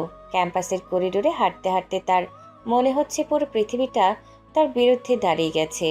ছাত্ররা ফিসফিস করছে, কেউ হাসছে, কেউ তাকিয়ে আছে অবিশ্বাস নিয়ে। অয়ন ধীরে ধীরে থেমে গেল। তার বুকের ভেতর সবকিছু ভেঙে যাচ্ছে। অয়ন নিচু গলায় বলল, এই মুখ আমি এখন কিভাবে বাড়িতে দেখাবো? আমি চলে যাব এই শহর ছেড়ে। ভাঙা মানুষগুলো কখনো কখনো পালিয়ে যায় না, তারা শুধু নিজেদের ভেতর ভেঙে পড়ে আর অপেক্ষা করে নতুন একটা শুরুর জন্য। বিকেলের আলো তখন ধীরে ধীরে নরম হয়ে আসছে। আকাশে কমলা রঙের আভা আর বাতাসে অদ্ভুত একটা ভারী নীরবতা। কিন্তু সেই নীরবতা ভেঙে হঠাৎই অয়নের বাড়িতে নেমে এলো একটা ভয়ঙ্কর খবর। মা রান্নাঘরে ছিলেন। হঠাৎ প্রতিবেশীর মুখে শোনা কথাটা যেন তার মাথায় বজ্রপাতের মতো আঘাত করলো। অয়ন নাকি ভার্সিটি থেকে বহিষ্কার হয়েছে, একটা মেয়ের সাথে খারাপ আচরণ করেছে। কি কি বলছো তুমি? আমার ছেলে? না না, এটা হতে পারে না। আমার ছেলেকে আমি চিনি। আমার ছেলে এমন না। একজন মা কখনো নিজের সন্তানের খারাপ দিক সহজে বিশ্বাস করে না, কারণ তার কাছে সন্তান মানে শুধু রক্ত না, তার হৃদয়। ঠিক তখনই ঘরে ঢুকলেন অয়নের বাবা। বাবার মুখে ক্লান্তি, হাতের কাজের ঘাম। তিনি সব শুনে কিছুক্ষণ চুপ করে রইলেন, তারপর ধীরে ধীরে বললেন, নিশ্চয়ই কেউ ইচ্ছে করে এমন করেছে। অয়ন এমন না। আমার ছেলেটা কোথায় আছে এখন? হতে পারি এলো না। জানি না, কিন্তু আমি জানি আমার ছেলে মিথ্যে বলতে পারে না। ঠিক তখনই ঘরের কোণ থেকে কান্নার শব্দ ভেসে এলো। অয়নের বোন দরজার পাশে দাঁড়িয়ে আছে, তার চোখ ভিজে গেছে। ভাই ভাই, তুই কোথায়? আমরা সবাই তোকে বিশ্বাস করি, তুই ফিরে আয় ভাই। সেই ছোট্ট ঘরটা তখন শুধু কান্নার শব্দে ভরে গিয়েছিল, কিন্তু যার জন্য কান্না সে তখন অনেক দূরে, অনেক অজানা এক পথে হারিয়ে যাচ্ছে। অয়ন সেদিন রাতের শহর ছেড়ে চলে গিয়েছিল, না কোনো ঠিকানা রেখে, না কোনো বিদায় নিয়ে, শুধু একটা ভারী ভাঙা মন নিয়ে হারিয়ে গিয়েছিল সে। এদিকে আরেকটা শহরে নিশি খবরটা শুনে এক মুহূর্তের জন্য নিস্তব্ধ হয়ে গেল। তার হাত থেকে বই পড়ে গেল মাটিতে। চোখের সামনে শুধু একটা দৃশ্য ভেসে উঠল, অয়নের চুপচাপ মুখ, তার কষ্ট ভরা চোখ। নিশি কাপা গলায় বলল, না, এটা হতে পারে না। আমি আপনাকে বিশ্বাস করি অয়ন, আমি জানি আপনি এমন না। সে চুপচাপ জানালার পাশে গিয়ে দাঁড়ালো। বাইরে আকাশ অন্ধকার হয়ে আসছে। নিশি মনে মনে বলল, আমি আপনার জন্য অপেক্ষা করব, যত সময় লাগুক। কখনো কখনো ভালোবাসা শব্দে থাকে না, থাকে বিশ্বাসে। আর সেই বিশ্বাসই মানুষকে বছরের পর বছর অপেক্ষায় বাঁচিয়ে রাখে। সময় এগিয়ে যেতে লাগলো। সন্ধ্যা গড়িয়ে রাত, রাত গড়িয়ে সকাল। অয়ন আর ফিরে আসলো না। দিন গেছে, মাস গেছে, তারপর বছর। 1 বছর, 2 বছর, 3 বছর, কিন্তু অয়নের কোনো খোঁজ নেই। মা প্রতিদিন দরজার দিকে তাকিয়ে থাকে, বাবা প্রতিদিন রাস্তার মোড়ে দাঁড়িয়ে থাকে, বোন প্রতিদিন ফোন হাতে বসে থাকে, আর নিশি প্রতিদিন আকাশের দিকে তাকিয়ে শুধু একটা কথাই বলে, আমি জানি তুমি নির্দয়, আমি তোমার অপেক্ষায় আছি অয়ন। পৃথিবী কখনো কখনো মানুষকে ভেঙে ফেলে দেয়, কিন্তু কিছু মানুষ থেকে যায় অপেক্ষায়, ভালোবাসা আর বিশ্বাস নিয়ে, শুধু সেই দিনের জন্য যেদিন সত্য আবার ফিরে আসে। এদিকে সময় এগিয়ে গেছে অনেকটা দূর। যে ছেলেটাকে একদিন সবাই জোকার, গরিব, অপমানের পাত্র বলে হাসতো, সে ছেলেটাই আজ দাঁড়িয়ে আছে পৃথিবীর সবচেয়ে শক্তিশালী বিজনেস নামগুলোর একটিতে, অয়ন মাহমুদ, যার নাম শুনলেই স্টক মার্কেট কেঁপে ওঠে, যার একটা সিদ্ধান্তে বদলে যায় কোটি কোটি টাকার হিসেব, যার কোম্পানি আজ শুধু একটা ব্র্যান্ড না, একটা সাম্রাজ্য। কিন্তু এই অয়ন ভিতরে ভিতরে এখনো সেই ভাঙা ছেলেটাই। বিশাল কাচের দেয়াল ঘেরা অফিস রুম, শহরের সবচেয়ে উঁচু বিল্ডিংয়ের শীর্ষে বসে আছে অয়ন, চেয়ারে হেলান দিয়ে। সে সামনে থাকা স্ক্রিনের দিকে তাকিয়ে আছে, চোখ ঠান্ডা, মুখ শক্ত, ভাবলেশীন, কিন্তু তার ভেতরের পৃথিবীটা সবসময় নীরব না। কখনো কখনো সেই পুরনো শব্দগুলো আবার ফিরে আসে। জোকার, গরিবের ছেলে, অপমানিত। সে চোখ বন্ধ করে একটা দীর্ঘশ্বাস ফেলল। ঠিক তখনই দরজায় টোকা পড়ল। ম্যানেজার ভেতরে ঢুকলো দ্রুত পায়ে। স্যার, কানাডা থেকে বায়ার এসেছে আপনার সাথে মিটিং করতে, এখনই দেখা করতে চাই। সময় নেই। স্যার প্লিজ, না বলবেন না, এটা আমাদের একটা বড় ডিল। ওদের কোম্পানি প্রায় শেষ হয়ে যাওয়ার অবস্থা, তারা শুধু আপনার সিদ্ধান্তের অপেক্ষায় আছে। অনেক রিকোয়েস্ট করেছে আপনাকে রাজি করানোর জন্য। কত সময় লাগবে? বেশি না স্যার, 1 থেকে 1.5 ঘন্টা। 1.5 ঘন্টা বেশি না। জি স্যার, ঠিক আছে। সে দ্রুত বের হয়ে গেল। এই মানুষটা একসময় কারোর সামনে দাঁড়াতে ভয় পেত, আর আজ তার সামনে দাঁড়াতে ভয় পায় বড় বড় কোম্পানির মালিকরা। কিছুক্ষণ পর মিটিং রুম, বিশাল টেবিলের চারপাশে বসে আছে কানাডা থেকে আসা কয়েকজন বিজনেস এক্সিকিউটিভ। সবার মুখে টেনশন আর আশা একসাথে। একজন ফাইল খুলে বলল, আমরা আমাদের কোম্পানির নতুন টেকনোলজি নিয়ে এসেছি। এটা মার্কেট রিভলিউশন করতে পারে, কিন্তু আমাদের ফান্ডিং শেষ হয়ে যাচ্ছে। আমরা চাই আপনার কোম্পানি আমাদের পার্টনার হোক। আমরা বিশ্বাস করি আপনার সিদ্ধান্তই আমাদের বাঁচাতে পারে। অয়ন চুপচাপ তাদের দিকে তাকিয়ে আছে। তার চোখে কোনো আবেগ নেই, শুধু বিশ্লেষণ। সে ধীরে ধীরে বলল, প্রোডাক্ট দেখাও। তৎক্ষণাৎ ল্যাপটপে প্রেজেন্টেশন শুরু হলো। গ্রাফ, চার্ট, মার্কেট স্ট্যাটাস সবকিছু ভেসে উঠছে স্ক্রিনে। কিন্তু অয়নের চোখে শুধু ডেটার দিকে না, সে ভবিষ্যৎ দেখছে। কোথায় ঝুঁকি, কোথায় লাভ, কোথায় ফাঁদ, সবকিছু সে কয়েক সেকেন্ডে বুঝে নিচ্ছে। বায়ার এক কাপা গলায় বলল, স্যার, আমাদের প্রোডাক্ট যদি সাপোর্ট না পায় তাহলে পুরো কোম্পানি ডুবে যাবে। রুমে নিস্তব্ধতা নেমে এলো। অয়ন চেয়ার থেকে উঠে দাঁড়ালো। সবাই তার দিকে তাকিয়ে আছে। সে ধীরে ধীরে জানালার দিকে হাঁটলো। শহরের বিশাল দৃশ্য সামনে, আকাশচুম্বী বিল্ডিংগুলো যেন তার নিচে মাথা নিচে করে দাঁড়িয়ে আছে। সে হঠাৎ বলল, তোমরা ভাবছো আমি তোমাদের বাঁচাবো? আমি দান করি না, আমি ইনভেস্ট করি। তোমাদের প্রোডাক্টে পোটেনশিয়াল আছে, কিন্তু মার্কেটে স্ট্র্যাটেজি দুর্বল। আমি শর্তে যাব, কিন্তু কন্ট্রোল আমার থাকবে। এক মুহূর্তে নীরবতা। তারপর বায়াররা একে অপরের দিকে তাকালো। তারা জানে না বললে সব শেষ, হ্যাঁ বললে কোম্পানি বাঁচতে পারে। অবশেষে একজন ধীরে ধীরে বলল, আমরা রাজি স্যার। কন্ট্রাক্ট পাঠাও। এই মানুষটা আজ যেখানে দাঁড়িয়ে আছে সেখানে পৌঁছাতে তাকে কাউকে হারাতে হয়নি। তাকে হারাতে হয়েছে নিজের ভেতরের ভয়, কষ্ট আর ভাঙা অতীতকে। কিন্তু কেউ জানে না এই ঠান্ডা চোখের পেছনে এখনো একটা ছেলের কষ্ট লুকিয়ে আছে, যার নাম একদিন সবাই হাসির পাত্র বানিয়েছিল। মিটিং রুমে তখনও চাপা উত্তেজনা রয়ে গেছে। কানাডিয়ান বায়াররা স্বস্তির নিঃশ্বাস ফেলছে, কারণ পৃথিবীর সবচেয়ে কঠিন বিজনেসম্যান একজন আজ তাদের কোম্পানিকে বাঁচানোর সিদ্ধান্ত নিয়েছে। অন্যদিকে অয়ন ঠান্ডা মুখে নিজের ফাইল বন্ধ করল। তার চোখে কোনো উচ্ছ্বাস নেই, কোনো অহংকার নেই, যেন কোটি টাকার ডিল তার কাছে খুব সাধারণ একটা ব্যাপার। যাদের জীবন একসময় অপমান আর অভাবে ডুবেছিল, তারা সফল হওয়ার পর টাকার মূল্য কম বোঝে, কিন্তু সম্মানের মূল্য সবচেয়ে বেশি বোঝে। অয়ন ধীরে ধীরে চেয়ার থেকে উঠে দাঁড়ালো। সবাই সাথে সাথে উঠে গেল সম্মান দেখিয়ে। ম্যানেজার দ্রুত এগিয়ে এলো। স্যার, আগামীকালের সিঙ্গাপুর প্রজেক্টের ফাইলগুলো। আমি বাসায় যাচ্ছি, আজ আর আমাকে বিরক্ত করবে না। কিন্তু স্যার, আপনার সিদ্ধান্ত ছাড়া তো কোনো কাজ এগোয় না। আমরা কিভাবে? দরকার হলে কাজ বন্ধ থাকবে, তবুও আজ আমাকে ডিস্টার্ব করবে না। তার গলায় এমন দৃঢ়তা ছিল যে ম্যানেজার আর একটা কথাও বলতে পারল না। Okay sir. অয়ন আর পিছনে তাকালো না। সে ধীরে ধীরে মিটিং রুম থেকে বেরিয়ে গেল। রাতের শহরটা আলোয় ঝলমল করছে। বিলাসবহুল কালো গাড়িটা দ্রুত রাস্তা পেরিয়ে যাচ্ছে। বাইরে মানুষ ব্যস্ত, শহর ব্যস্ত, কিন্তু গাড়ির ভেতরে বসে থাকা মানুষটা আজ অদ্ভুত নীরব। অয়ন জানালার বাইরে তাকিয়ে আছে। হাজারো আলো চোখে পড়েছে, কিন্তু তার মনে শুধু পুরনো অন্ধকার স্মৃতিগুলো ঘুরছে। মায়ের মুখ, বাবার ক্লান্ত চোখ, ছোট বোনটার দুষ্টুমি, আর নিশে সেই কাপা কণ্ঠ। আমি আপনার জন্য অপেক্ষা করব। অয়ন চোখ বন্ধ করে ফেলল। তার বুকের ভেতরে চাপা ব্যথাটা আবার জেগে উঠছে। মানুষ যত বড়ই হয়ে যাক, কিছু শূন্যতা কখনো পূরণ হয় না। পৃথিবীর সব টাকা দিয়েও কিছু মানুষকে ফিরে পাওয়া যায় না। কিছুক্ষণ পর গাড়ি এসে থামল শহরের সবচেয়ে বিলাসবহুল এলাকার এক বিশাল ম্যানশনের সামনে।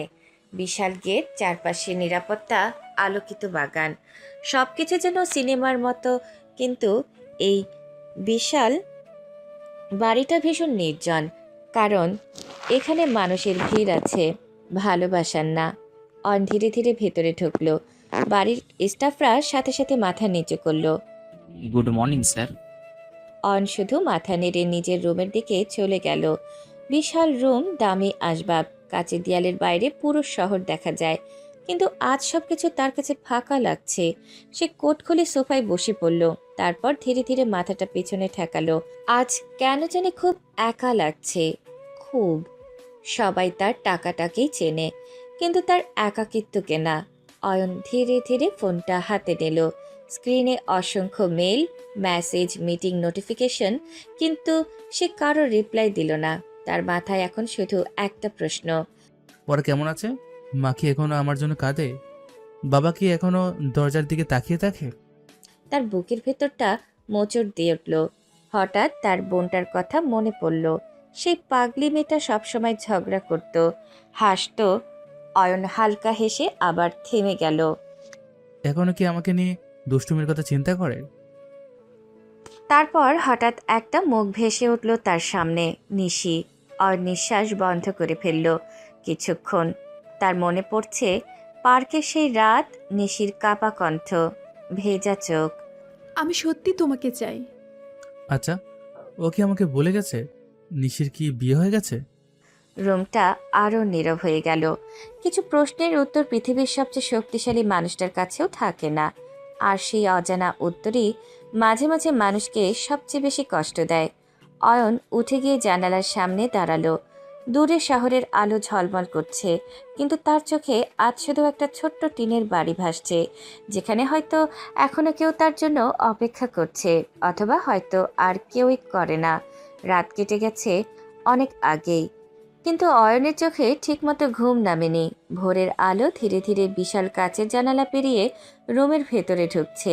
বাইরে আমেরিকার ব্যস্ত শহরটা নতুন দিনের জন্য জেগে উঠছে, আর সেই শহরের সবচেয়ে প্রভাবশালী মানুষগুলোর একজন অয়ন মাহমুদ আবার নিজেকে প্রস্তুত করছে একটা নতুন যুদ্ধের জন্য। সফল মানুষের জীবন বাইরে থেকে যতটা চকচকে দেখায়, ভেতরে ভেতরে ততটাই ক্লান্তিকর, কারণ তাদের থামার সুযোগ খুব কম থাকে। অয়ন আয়নার সামনে দাঁড়িয়ে তাই ঠিক করছে। কালো স্যুট, ঠান্ডা দৃষ্টি, পরিপাটি ব্যক্তিত্ব। এখন তাকে দেখলে কেউ বুঝবেই না একদিন এই মানুষটাকে জোকার বলে অপমান করা হতো। কিন্তু তার চোখের গভীরে এখনো কোথাও একটা চাপা কষ্ট লুকিয়ে আছে। ফোনের স্ক্রিনে একের পর এক নোটিফিকেশন আসছে। New meeting schedule, Italy business delegation arrived, global market update. Ayan চোখ বন্ধ করে একটা দীর্ঘশ্বাস ফেলল। তারপর আবার সেই কঠিন মুখোশ পরে নিল, কারণ এই পৃথিবীতে এখন কেউ অয়নের দুর্বলতা দেখতে পায় না। কিছুক্ষণ পর বিশাল কর্পোরেট বিল্ডিংয়ের সামনে একের পর এক বিলাসবহুল গাড়ি এসে থামছে। কোম্পানির স্টাফরা সবাই ব্যস্ত, কারণ আজ ইতালি থেকে বড় বড় বায়ার এসেছে। সবার মুখে চাপা উত্তেজনা। একজন স্টাফ নিচু গলায় আরেকজনকে বলল, জানো, আজকের ডিলটা যদি ফাইনাল হয় তাহলে ইউরোপের মার্কেটের পুরো আমাদের কন্ট্রোল চলে আসবে। অবশ্যই হবে স্যার, যখন নিজে মিটিংয়ে থাকেন তখন কেউ না বলতে পারে না। ঠিক তখনই লিফটের দরজা খুলল। অয়ন ধীরে ধীরে বের হয়ে এলো। পুরো করিডোর মুহূর্তে নিস্তব্ধ হয়ে গেল। সবাই সম্মান নিয়ে মাথা নিচু করল। Good morning sir. অয়ন শুধু হালকা মাথা নাড়ল। তার হাঁটার মধ্যেই একটা ভয়ঙ্কর আত্মবিশ্বাস, যেন পুরো বিল্ডিংটা তার উপস্থিতিতে আরও ভারী হয়ে উঠেছে। মানুষ টাকা দিয়ে ক্ষমতা কিনতে পারে, কিন্তু ব্যক্তিত্ব দিয়ে ভয় তৈরি করতে হয়। আর অয়ন এখন সেই অবস্থানে পৌঁছে গেছে, যেখানে তার নামটাই যথেষ্ট। ম্যানেজার দ্রুত এগিয়ে এলো। স্যার, ইতালিয়ান বায়াররা অপেক্ষা করছে। কনফারেন্স রুম প্রস্তুত? জি স্যার, সব রেডি। কিছুক্ষণ পর বিশাল কনফারেন্স রুম, চারপাশে কাচের দেয়াল, বড় স্ক্রিন, আধুনিক সাজসজ্জা। টেবিলের একপাশে বসে আছে ইতালি থেকে আসা বিজনেস টিম। সবাই খুব সিরিয়াস, কারণ তারা জানে আজকের এই মিটিং তাদের ভবিষ্যৎ বদলে দিতে পারে। দরজা খুলে অয়ন ভেতরে ঢুকতেই সবাই দাঁড়িয়ে গেল। ইটালিয়ান বায়ারদের লিডার হাত বাড়িয়ে বলল, মিস্টার আয়ান মাহমুদ, অবশেষে আপনার সঙ্গে দেখা হলো। Welcome to America, sit down. সবাই বসে পড়ল। মিটিং শুরু হলো। স্ক্রিনে ইতালিয়ান কোম্পানির প্রেজেন্টেশন ভেসে উঠল। আমাদের কোম্পানি ইউরোপে খুব দ্রুত গ্রো করছে, কিন্তু আমরা গ্লোবাল মার্কেটে যেতে চাই, আর সেই জন্য আপনার কোম্পানির সাপোর্ট দরকার। অয়ন মনোযোগ দিয়ে সব শুনছে। তার সামনে থাকা ফাইলের পাতাগুলো ধীরে ধীরে উল্টাচ্ছে, কিন্তু তার চোখ এড়িয়ে কিছুই যাচ্ছে না। প্রোডাকশনের খরচ, মার্কেট রিস্ক, ভবিষ্যৎ লাভ, সবকিছু কয়েক মিনিটেই বিশ্লেষণ করে ফেলেছে সে। বায়ার আবার বলল, আমরা বিশ্বাস করি আপনি যদি এই প্রজেক্টে আসেন তাহলে পুরো ইউরোপিয়ান মার্কেট বদলে যাবে। অয়ন চেয়ার হেলান দিয়ে কিছুক্ষণ চুপ করে রইল। রুমে তখন টান টান উত্তেজনা, কারণ সবাই তার সিদ্ধান্তের অপেক্ষায়। অয়ন ধীরে ধীরে বলল, তোমাদের প্রোডাক্ট ভালো, কিন্তু মার্কেটিং স্ট্রাকচার দুর্বল। ইটালিয়ান টিম একে অপরের দিকে তাকালো। অয়ন আবার বলল, তোমরা ইমোশন নিয়ে বিজনেস চালাতে চাও, আর আমি চালাই হিসাব দিয়ে। তার ঠান্ডা কণ্ঠ পুরো রুমকে আরও চুপ করে দিল। অন টেবিলে আঙুল ঠুকতে ঠুকতে বলল, আমি এই প্রজেক্টে ইনভেস্ট করব, কিন্তু একটা শর্তে, পুরো গ্লোবাল অপারেশন আমার কোম্পানির আন্ডারে চলবে। এক মুহূর্ত নীরবতা। বায়ারদের মুখে দ্বিধা স্পষ্ট, কারণ এই শর্ত মানে নিয়ন্ত্রণের বড় অংশ অয়নের হাতে চলে যাবে। কিন্তু তারা এটাও জানে অয়ন মাহমুদের নাম মানে সাফল্য। অবশেষে ইতালিয়ান লিডার ধীরে মাথা নাড়ল। We are agree mister Ayan. Then welcome to the future. একদিন যে ছেলেটাকে কেউ গুরুত্ব দিত না, আজ পুরো পৃথিবী তার একটা সিদ্ধান্তের জন্য ঘন্টার পর ঘন্টা অপেক্ষা করে। কিন্তু এই ঠান্ডা শক্ত মানুষটার ভেতরে এখনও কোথাও একটা শূন্যতা রয়ে গেছে, যেখানে এখনও একটা ছোট্ট শহর, একটা টিনের বাড়ি আর কয়েকটা প্রিয় মুখ লুকিয়ে আছে। এদিকে বাংলাদেশে একটা ছোট্ট শহরের পুরনো গোলের ভেতরে এখনও দাঁড়িয়ে আছে সেই টিনের বাড়িটা। সময় বদলেছে, মানুষ বদলেছে, চারপাশ বদলে গেছে, কিন্তু এই বাড়িটার ভেতরে একটা জিনিস আজও বদলায়নি, অপেক্ষা। কিছু অপেক্ষা সময়ের সাথে শেষ হয় না, বরং আরও গভীর হয়ে যায়। সকাল গড়িয়ে বিকেল হয়ে এসেছে। আকাশটা মেঘলা, বাতাসে কেমন একটা বিষণ্ণতা। ঘরের ভেতরে অয়নের মা জানালার পাশে বসে আছেন। চোখ দুটো লাল হয়ে আছে কাঁদতে কাঁদতে, মুখ শুকিয়ে গেছে। তার হাতে অয়নের পুরনো একটা ছবি। ছবিটায় অয়ন হাসছে, সে সাধারণ জামা, সে নিরীহ মুখ। মা ছবিটার উপর হাত বুলিয়ে কাপা গলায় বললেন, অয়ন, তুই কবে আসবি বাবা? আমার কথা কি তোর মনে পড়ে না বাবা? তার চোখ থেকে টপ টপ করে পানি পড়ে ছবির উপর। একজন মা সন্তানের জন্য কতটা কাঁদতে পারে সেটা হয়তো পৃথিবীর কোনো ভাষায় পুরোপুরি বোঝানো সম্ভব না। ঠিক তখনই পাশের রুম থেকে অয়নের বোন বের হয়ে এলো। 3 বছর আগের সেই চঞ্চল মেয়েটা এখন অনেকটা বদলে গেছে। মুখে আগের মতো দুষ্টুমি থাকলেও চোখের ভেতর একটা শূন্যতা স্পষ্ট। সে মায়ের পাশে এসে বসলো। মা, আবার কাঁদছো? কি করব বল, আমার ছেলেটার কোনো খবরই তো পাই না। বেঁচে আছে না মরে গেছে তাও জানি না। এসব কথা বলো না মা, ভাইয়া ঠিক আছে, আমার মন বলে ও ঠিক আছে। তাহলে আসে না কেন? একটা ফোনও তো দিতে পারে। মা এত কেঁদো না, ভাইয়া এসে যদি দেখে তোমার চেহারার এই হাল, তখন কি বলবে বলো তো? পাগলি মেয়ে। ঠিক তখনই বাইরে থেকে দরজায় টোকা পড়ল। বোন উঠে গিয়ে দরজা খুলতেই একটা পরিচিত মুখ দেখা গেল। নিশি, হালকা রঙের সালোয়ার কামিজ, মুখে ক্লান্তি আর চোখে চাপা কষ্ট। 3 বছর আগে সেই হাসি খুশি মেয়েটার ভেতরেও এখন অনেক পরিবর্তন, কিন্তু একটা জিনিস এখনো বদলায়নি, অয়নের জন্য তার অপেক্ষা। বোন হালকা হাসলো। কেমন আছো নিশি আপু? ভালো, তোমরা কেমন আছো? এই তো চলছে। নিশি ধীরে ধীরে ঘরের ভেতরে ঢুকলো। তার চোখ চারপাশে ঘুরছে। এই বাড়িতে আসলেই অয়নের কথা আরো বেশি মনে পড়ে তার। নিশি নিচু গলায় বলল, তোমার ভাইয়ের কোনো খবর পেলে? না আপু, কত খুঁজছি, কোথাও পাই না। মাঝে মাঝে মনে হয় ভাই আমাদের ভুলেই গেছে। না, হুনি এমন না। কিন্তু এই কথাটা বললেও তার নিজের বুকের ভেতরটা কেঁপে উঠল, কারণ 3 বছর অনেক বড় সময়। নিশি চুপচাপ বসে রইল। তার চোখে ধীরে ধীরে পানি জমতে লাগলো। ভালোবাসার সবচেয়ে কষ্টের অংশ হলো অপেক্ষা, যেখানে মানুষ প্রতিদিন আশা করে কিন্তু প্রতিদিনই খালি হাতে ফিরে আসে। মা নিশির দিকে তাকিয়ে বললেন, মা, তুই এখনো অয়নের জন্য বসে আছিস কেন? তোর জীবনটা তো নষ্ট হয়ে যাচ্ছে। খালা, আমি জানি উনি একদিন ফিরবেন। যদি না ফেরে? তাও অপেক্ষা করব। ঘরটা আবার নিস্তব্ধ হয়ে গেল। বাইরে হালকা বৃষ্টি পড়া শুরু হয়েছে। জানালার কাছ দিয়ে পানি গড়িয়ে পড়ছে।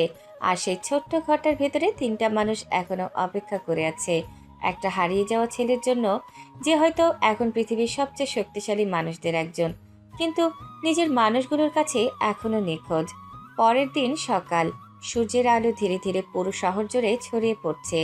মানুষ প্রতিদিনের মতো নিজেদের কাজে ব্যস্ত হয়ে যাচ্ছে, কিন্তু কেউ জানতো না আজকের সকালটা একটা পরিবারের জীবন পুরো বদলে দিতে চলেছে। কখনো কখনো একটা খবর মানুষকে একই সাথে কাঁদায়, অবাক করে, আবার নতুন করে বাঁচার আশা দেয়।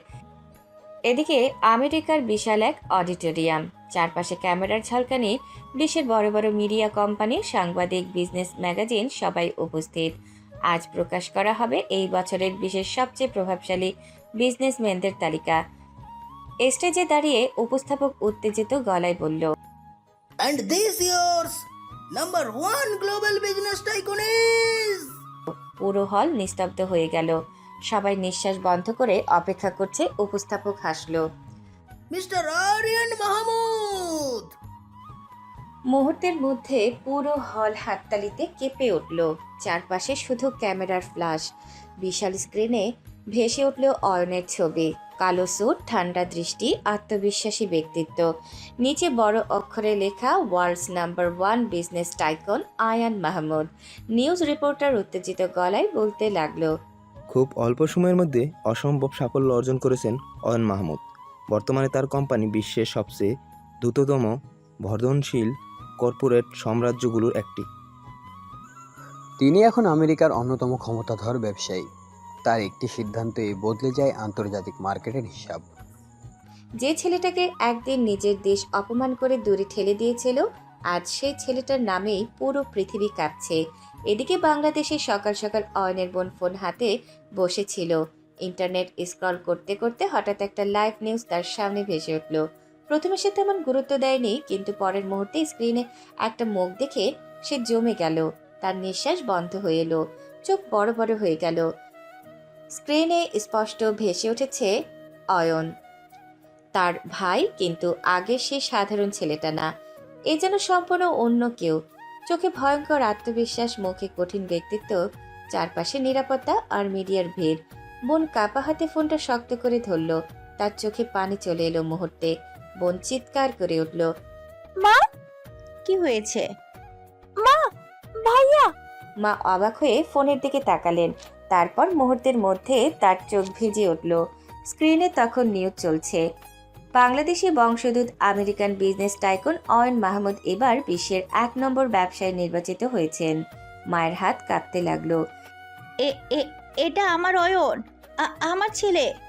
তিনি ফোনটা বুকের সাথে চেপে ধরে কান্না করে দিলেন। 3 বছর ধরে যে মা শুধু একটা খবরের জন্য অপেক্ষা করেছে, আজ সে প্রথমবার জানলো তার ছেলে বেঁচে আছে। বাবাও ভেতর থেকে বের হয়ে এলেন। তিনি ফোনের দিকে তাকিয়ে পুরো স্তব্ধ হয়ে গেলেন। অয়ন, আমার ছেলে এত বড় হয়ে গেছে। আমি বলেছিলাম না মা, আমার ভাইয়া ঠিক আছে। ঘরের ভেতর তখন কান্না আর অবিশ্বাস মিশে গেছে। এদিকে পুরো বাংলাদেশেও খবরটা ছড়িয়ে পড়েছে। সোশ্যাল মিডিয়ায় শুধু একটাই নাম, অয়ন মাহমুদ। সবাই তার সাফল্যর গল্প বলছে। সবাই অবাক, কেউ জানে না এই মানুষটাই একদিন অপমান আর মিথ্যা অভিযোগ নিয়ে দেশ ছেড়েছিল। ঠিক তখনই নিশির ফোনেও নিউজটা ভেসে উঠল। সে প্রথমে অবাক হয়ে স্ক্রিনের দিকে তাকিয়ে রইল, তারপর ধীরে ধীরে চোখে পানি জমে গেল। সে কাঁপা গলায় বলল, আপনি আপনি সত্যি ফিরে এসেছেন? স্ক্রিনে অয়নের ছবির দিকে তাকিয়ে তার ঠোঁটে ছোট্ট একটা হাসি ফুটে উঠল, কিন্তু সেই হাসির ভেতরেও কষ্ট আছে। 3 বছরের অপেক্ষা, 3 বছরের কান্না। নিশি ফোনের স্ক্রিনে হাত বুলিয়ে নিচু গলায় বলল, আমি জানতাম আপনি একদিন অনেক বড় হবেন।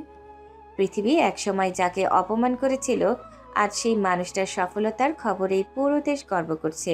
কিন্তু কেউ জানে না এই সাফল্যের পেছনে কত রাতের কান্না লুকিয়ে আছে। আমেরিকার সন্ধ্যা নামছে ধীরে ধীরে। বিশাল শহরটা আলোয় ঝলমল করছে। উঁচু উঁচু বিল্ডিংয়ের কাছে শহরের আলো প্রতিফলিত হয়ে পুরো পরিবেশটাকে আরো রাজকীয় করে তুলেছে। আর সেই শহরের সবচেয়ে ক্ষমতাধর মানুষগুলোর একজন অয়ন মাহমুদ এখনো ব্যস্ত নিজের কাজ নিয়ে। কিছু মানুষ সফল হওয়ার পরে বিশ্রাম নেয়, আর কিছু মানুষ সফল হওয়ার পর আরো বেশি ব্যস্ত হয়ে যায়, কারণ তাদের কাছে তখন হাজার মানুষের দায়িত্ব থাকে। বিশাল অফিস রুমে বসে আছে অয়ন। তার সামনে একের পর এক ফাইল, বড় স্ক্রিনে স্টক মার্কেটের হিসেব চলছে, চারপাশে নিস্তব্ধতা। অয়ন খুব মনোযোগ দিয়ে একটা রিপোর্ট দেখছে। তার চোখে সেই পুরনো ঠান্ডা ভাব, যেন অনুভূতি নামের জিনিসটা সে অনেক আগেই নিজের ভেতরে বন্দি করে ফেলেছে। ঠিক তখনই দরজায় টোকা পড়ল। ম্যানেজার ভেতরে ঢুকলো।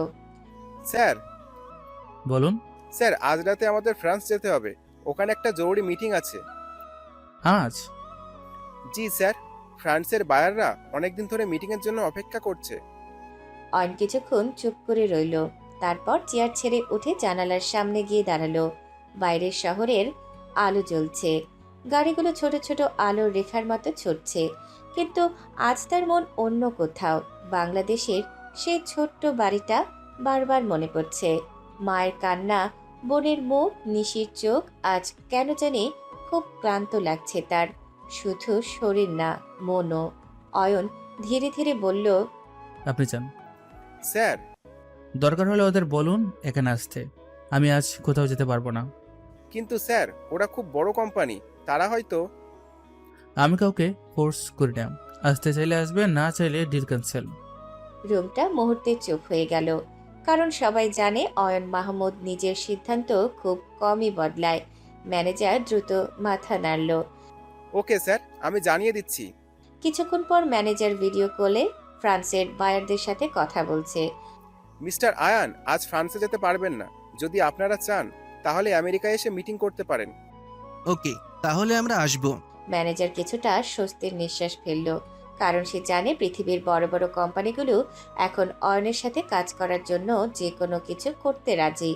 একসময় যে ছেলেটাকে কেউ নিজের পাশে বসাতে চাইতো না, আজ পুরো পৃথিবী তার কাছে আসার জন্য লাইনে দাঁড়িয়ে থাকে। এদিকে অয়ন এখনো জানালার সামনে দাঁড়িয়ে আছে, তার হাতে কফির কাপ, কিন্তু কফিটাও ঠান্ডা হয়ে গেছে। সে খেয়ালই করেনি তার মাথায় এখন শুধু একটা কথাই ঘুরছে। ওরা কি আমার নিউজ দেখেছে? অয়ন ধীরে ধীরে চোখ বন্ধ করল। তার মনে পড়ছে 3 বছর আগে সেই রাত, যেদিন সে সবকিছু ছেড়ে চলে গিয়েছিল। কতটা একা ছিল সেদিন। এয়ারপোর্টের বেঞ্চে বসে পুরো রাত কেঁদেছিল সে। কেউ ছিল না পাশে। মানুষ যখন সবচেয়ে বেশি ভেঙে পড়ে, তখন সে হয় সম্পূর্ণ শেষ হয়ে যায়, নয়তো ভয়ঙ্কর শক্তিশালী হয়ে ফিরে আসে। অয়ন ধীরে ধীরে সোফায় গিয়ে বসলো, তারপর ফোনটা হাতে নিল। স্ক্রিনে আজ হাজার হাজার মেসেজ। মন্ত্রী, বড় ব্যবসায়ী, বিদেশি কোম্পানি সবাই অভিনন্দন জানাচ্ছে। কিন্তু সে একটা মেসেজও ওপেন করলো না, কারণ তার মন খুঁজছে অন্য কাউকে। হয়তো মায়ের একটা কণ্ঠ, বোনের একটা ঝগড়া, অথবা নিশি সে পুরনো চোখ। অয়ন নিচু গলায় বলল, তোমরা কি এখনো আমাকে মনে রেখেছো? রুমের নীরবতা আরো গভীর হয়ে গেল। বাইরে আমেরিকার শহরটা আলোয় ঝলমল করছে, আর সেই আলোয় বসে থাকা মানুষটা ভেতরে ভেতরে এখনো অন্ধকারের সাথেই লড়ছে। পরের দিন সকাল। আমেরিকার আকাশ আজ পরিষ্কার। সূর্যের আলো কাচের বিশাল বিল্ডিংগুলোর উপর পড়ে পুরো শহরটাকে যেন সোনালি করে তুলেছে। আর সেই ব্যস্ত শহরের মাঝখানে দাঁড়িয়ে আছে অয়ন মাহমুদের কর্পোরেট সাম্রাজ্য। বিশাল বিল্ডিংয়ের সামনে সকাল থেকে সাংবাদিক, বিজনেস পার্টনার আর বিদেশি ডেলিগেটের আনাগোনা চলছে। কারণ এখন অয়ন মাহমুদের সাথে একটা মিটিং মানে আন্তর্জাতিক খবর। মানুষ যখন খুব বড় হয়ে যায় তখন তার প্রতিটা সিদ্ধান্ত শুধু তার নিজের সাথে না, পুরো পৃথিবী সেটা লক্ষ্য করে। অয়ন আজও খুব সকালেই অফিসে এসেছে। কালো সুটে বরাবরের মতোই পরিপাটি, চোখে সেই ঠান্ডা আত্মবিশ্বাস। কিন্তু আজ তার ভেতরের ক্লান্তিটা একটু বেশি। রাতেও খুব একটা ঘুম হয়নি। বারবার বাংলাদেশের কথা মনে পড়েছে, তবু আজ থেমে থাকে না। এখন হাজার হাজার মানুষ তার সিদ্ধান্তের উপর নির্ভর করে। আর নিজের কেবিনে বসে ফাইল দেখছিল। ঠিক তখনই ম্যানেজার দ্রুত ভেতরে ঢুকলো। স্যার, ফান্ডসের বায়াররা এসে গেছে। কনফারেন্স রুমে বসতে বলুন। জি স্যার। কিছুক্ষণ পর বিশাল কনফারেন্স রুম, চারপাশে আধুনিক সাজসজ্জা, বড় ডিজিটাল স্ক্রিন, কাচের দেয়াল। ফ্রান্স থেকে আসা বিজনেস টিম ইতিমধ্যেই বসে আছে। সবাই খুব ফর্মাল, কারো হাতে ফাইল, কারো সামনে ল্যাপটপ। তাদের মুখে চাপা টেনশনও আছে, কারণ তারা জানে আজকের মিটিং তাদের কোম্পানির ভবিষ্যৎ নির্ধারণ করতে পারে। হঠাৎ দরজা খুলল। অন ভেতরে ঢুকতেই পুরো রুম নিস্তব্ধ হয়ে গেল। সবাই সম্মান নিয়ে উঠে দাঁড়ালো। ফ্রান্সের টিম লিডার হাত বাড়িয়ে বলল, মিস্টার অয়ন মাহমুদ, আপনার সাথে দেখা হওয়া সত্যিই আমাদের জন্য সম্মানের। Please sit down. সবাই আবার বসে পড়ল। অয়ন নিজের সিটে বসে শান্ত চোখে সবার দিকে তাকালো। তার উপস্থিতিতেই যেন পুরো রুমের পরিবেশ বদলে গেছে। কিছু মানুষ কথা বলার আগে নিজের ব্যক্তিত্ব দিয়ে সবাইকে চুপ করিয়ে দেয়। অয়ন এখন ঠিক তেমন একজন। ফ্রান্সের বায়াররা প্রেজেন্টেশন শুরু করলো। স্ক্রিনে একের পর এক ডাটা ভেসে উঠছে। আমাদের কোম্পানি মূলত লাক্সারি টেকনোলজি তৈরি করে। ইউরোপের মার্কেটে আমরা অনেক ভালো অবস্থানে আছি, কিন্তু আমরা চাই আমেরিকা আর এশিয়ার মার্কেটেও প্রবেশ করতে। অয়ন খুব মনোযোগ দিয়ে সব শুনছে। তার সামনে থাকা ট্যাবলেটের মাঝে মাঝে কিছু নোট লিখছে। বায়ার আবার বলল, এই নতুন প্রজেক্টটা এআই বেসড স্মার্ট সিস্টেমের ওপর কাজ করে। এটা মানুষের দৈনন্দিন জীবনকে আরও সহজ করবে। স্ক্রিনে প্রোডাক্টের ডিজাইন, ব্যবহার, ফিউচার মার্কেট সব দেখানো হচ্ছে। অয়ন কিছুক্ষণ চুপ থেকে বলল, মার্কেট রিস্ক ক্যালকুলেশন করেছেন? জি, তবে পুরোপুরি না। একটা প্রোডাক্ট বানানো সহজ, কিন্তু সেটা মানুষের জীবনের অংশ বানানো কঠিন। পুরো রুম চুপ হয়ে গেল, কারণ তার প্রতিটা কথার পেছনে অভিজ্ঞতা স্পষ্ট। অয়ন আবার বলল, আপনাদের আইডিয়া ভালো, কিন্তু মার্কেটিং প্ল্যান দুর্বল। এশিয়ান মার্কেট এত সহজ না। বায়েরা মনোযোগ দিয়ে শুনছে, কারণ তারা জানে এই মানুষটার বিজনেস সেন্স পুরো পৃথিবী স্বীকার করে। ফ্রান্সের টিম লিডার ধীরে বলল, তাহলে আপনার পরামর্শ কি মিস্টার অয়ন? অয়ন চেয়ারে হেলান দিয়ে কিছুক্ষণ চোখ বন্ধ করলো। তারপর শান্ত গলায় বলল, প্রথমে আপনাদের ব্র্যান্ড ইমেজ বদলাতে হবে। মানুষ শুধু প্রোডাক্ট কেনে না, বিশ্বাসও কেনে, আর সেই বিশ্বাস তৈরি করতে সময় লাগে। যে ছেলেটা একদিন মানুষের বিশ্বাস হারিয়ে সব হারিয়েছিল, আজ সেই মানুষটাই পুরো পৃথিবীকে বিশ্বাসের মূল্য শেখাচ্ছে। মিটিং আরও গভীর হতে লাগলো। চারপাশে শুধু বিজনেস প্ল্যান, মার্কেট স্ট্র্যাটেজি আর ভবিষ্যতের হিসেব। কিন্তু এইসব কোলাহলের মাঝেও অয়নের চোখের ভেতরে কোথাও একটা শূন্যতা এখনও রয়ে গেছে। কারণ পৃথিবীর সবচেয়ে বড় বিজনেস সাম্রাজ্যের মালিক হয়েও সে এখনও একটা জিনিস ফিরে পায়নি, নিজের মানুষগুলোর পাশে থাকার শান্তি। রাত নেমে এসেছে আমেরিকার শহরে। চারপাশে আলো ঝলমল করছে। বড় বড় রাস্তা, ব্যস্ত মানুষ, উঁচু বিল্ডিং, সবকিছু আগের মতোই চলছে। কিন্তু আজ অয়নের মনটা অদ্ভুত অস্থির। ফ্রান্সের বাইরদের সাথে সারাক্ষণ মিটিং শেষ করে সে মাত্র বাসায় ফিরেছে। ক্লান্ত শরীরটা সোফায় এলিয়ে দিল। টাইটা খুলে টেবিলের উপর রাখলো। চোখ বন্ধ করে একটা দীর্ঘশ্বাস ফেলল। আজও সারাদিন হাজার মানুষের সাথে কথা বলেছে সে। কোটি টাকার সিদ্ধান্ত নিয়েছে। সবাই তার সামনে মাথা নিচু করে দাঁড়িয়েছে। তবুও দিন শেষে এই বিশাল বাড়িটার ভেতরে সে একাই। মানুষের জীবনে এমন একটা সময় আসে যখন সাফল্য আর শান্তি দিতে পারে না, তখন মানুষ শুধু নিজের মানুষগুলোকেই খোঁজে। অয়ন ধীরে ধীরে ফোনটা হাতে নিল। হঠাৎ স্ক্রিনে একটা অচেনা বাংলাদেশি নাম্বার ভেসে উঠল। সে প্রথমে গুরুত্ব দিল না, কিন্তু পরের মুহূর্তে তার বুকটা কেঁপে উঠল, কারণ নাম্বারটার নিচে একটা নাম সেভ হয়ে উঠেছে, পাগলি। অয়ন স্থির হয়ে গেল, তার নিঃশ্বাস যেন আটকে গেল মুহূর্তে। এই নামে তো সে শুধু একজনকেই ডাকত, তার ছোট বোন। অয়নের হাত কাঁপতে শুরু করলো। পুরো 3 বছর পরে আজ তার পরিবারের ফোন এসেছে। তার চোখ ধীরে ধীরে ভিজে উঠল। কাপা হাতে কলটা রিসিভ করলো। কিছুক্ষণ কেউ কথা বলল না, শুধু দুই পাশে নিঃশ্বাসের শব্দ। তারপর হঠাৎ ওপাশ থেকে কান্না ভেজা গলা ভেসে এলো। বড় বিজনেসম্যান হয়ে আমাদের ভুলে গেলি? মুহূর্তের মধ্যে অয়নের বুকের ভেতরটা মোচড় দিয়ে উঠল। সে চোখ বন্ধ করে ফেলল, তার গলা ভারী হয়ে এলো। বলিনি রে পাগলি, কিন্তু কোন মুখ নিয়ে দাঁড়াবো বল? আমার এই মুখটা যে কলঙ্কিত। ওপাশে কয়েক সেকেন্ড চুপচাপ, তারপর বোন হঠাৎ কাঁদতে কাঁদতে বলল, এই তোর বিশ্বাস আমাদের প্রতি? তুই কি করে ভাবলি আমরা সেসব বিশ্বাস করব? অয়ন চুপ করে শুনছে, তার চোখ দিয়ে পানি গড়িয়ে পড়ছে। বোন আবার বলল, আমরা তোকে চিনি ভাইয়া, তুই এমন না, কখনোই না। অয়ন ধীরে ধীরে সোফা থেকে উঠে জানালার সামনে গিয়ে দাঁড়ালো। বাইরে আলোয় ভরা শহরটা ঝাপসা লাগছে তার চোখে। অয়ন নিচু গলায় বলল, জানি তোরা বিশ্বাস করবি না, কিন্তু নিজের কাছেই নিজেকে ছোট লাগছিল। নিজের মুখটাই তোদের দেখাতে চাইছিলাম না। পৃথিবী যতই একজন মানুষকে নির্দোষ বলুক, যদি সে নিজেকে ক্ষমা করতে না পারে, তাহলে তার ভেতরের যুদ্ধ কখনো শেষ হয় না। ওপাশে বোন কাঁদছে। তুই জানিস মা প্রতিদিন কাঁদে, বাবা প্রতিদিন দরজার দিকে তাকিয়ে থাকে। অয়নের বুক কেঁপে উঠল, তার হাত শক্ত হয়ে গেল। বোন কাঁদতে কাঁদতে বলল, আর আমি প্রতিদিন ভাবতাম তুই বেঁচে আছিস তো ভাইয়া। অয়ন আর নিজেকে ধরে রাখতে পারল না, তার চোখের পানি গড়িয়ে পড়ল। সরি রে, আমি খুব একা ছিলাম রে, খুব। তাহলে ফিরে আসিসনি কেন? আমরা তো ছিলাম। অয়ন দেয়ালে মাথা ঠেকিয়ে চোখ বন্ধ করল। তার মনে পড়ছে সে ভার্সিটির অপমান, মানুষের দৃষ্টি, নিজের অসহায়ত্ব। সেদিন মনে হচ্ছিল আমি সবাইকে লজ্জা দিয়েছি। মনে হচ্ছিল আমার জন্য তোদের মাথা নিচু হয়ে গেছে। কখনো না, তুই না থাকায় আমাদের মাথা নিচু হয়েছে। তুই থাকলে আমরা গর্ব করতাম। অয়ন নিঃশব্দে কাঁদছে। এই পৃথিবীতে হাজার মানুষ তাকে সম্মান করে, কিন্তু এই মুহূর্তে তার সবচেয়ে বেশি প্রয়োজন ছিল এই ছোট্ট কথাগুলো। বোন হঠাৎ বলল, মা তোর সাথে কথা বলবে।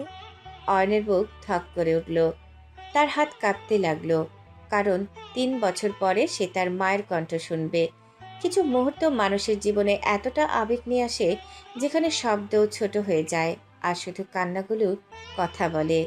অয়নের হাত তখনও কাঁপছে। 3 বছর পরে নিজের পরিবারের কণ্ঠ শুনছে সে, যে পরিবারকে না বলে না বুঝিয়ে এক রাতে ছেড়ে চলে গিয়েছিল। তার বুকের ভেতরে যেন হাজারটা অনুভূতি একসাথে আঘাত করছে, ভালোবাসা, অপরাধবোধ, লজ্জা আর ভয়। ওপাশে বোন কান্না করতে করতে বলল, মায়ের সাথে কথা বল। অয়নের বুক থক করে উঠল। সে হঠাৎ খুব ছোট হয়ে গেল নিজের কাছেই। এই পৃথিবীর সবচেয়ে বড় বিজনেস টাইকুন অয়ন মাহমুদ এই মুহূর্তে শুধু একটা ভয় পাওয়া ছেলে, যে 3 বছর পরে নিজের মায়ের মুখোমুখি হতে ভয় পাচ্ছে। কিছুক্ষণ নীরবতা, তারপর ওপাশ থেকে ভেসে এলো সেই কণ্ঠটা, যে কণ্ঠ শুনে ছোটবেলায় ঘুম ভাঙত তার, যে কণ্ঠ শুনে সব কষ্ট ভুলে যেত সে। কেমন আছিস বাবা? মুহূর্তের মধ্যে অয়নের চোখ ভিজে গেল, তার ঠোঁট কাঁপতে লাগলো।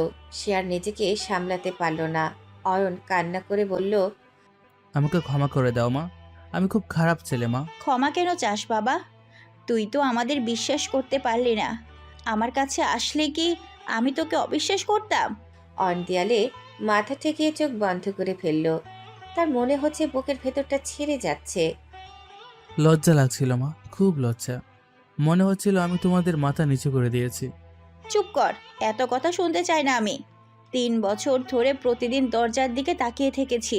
প্রতিদিন ভেবেছি আমার ছেলে হয়তো আজ আসবে। অয়নের চোখ দিয়ে পানি গড়িয়ে পড়ছে, থামছেই না। মা আবার বললেন, জানিস কত রাত না খেয়ে কাটিয়েছি শুধু তোকে মনে করে। প্লিজ মা, আর বলো না। না, আজ বলবো। কাল যদি না ফিরিস তাহলে আমার মরা মুখটাও দেখতে পাবি না। মা। কিন্তু ঠিক তখনই কলটা কেটে গেল। অয়ন কয়েক সেকেন্ড স্থির হয়ে দাঁড়িয়ে রইল। তার নিঃশ্বাস ভারী হয়ে গেছে, চোখ পুরো ভিজে গেছে।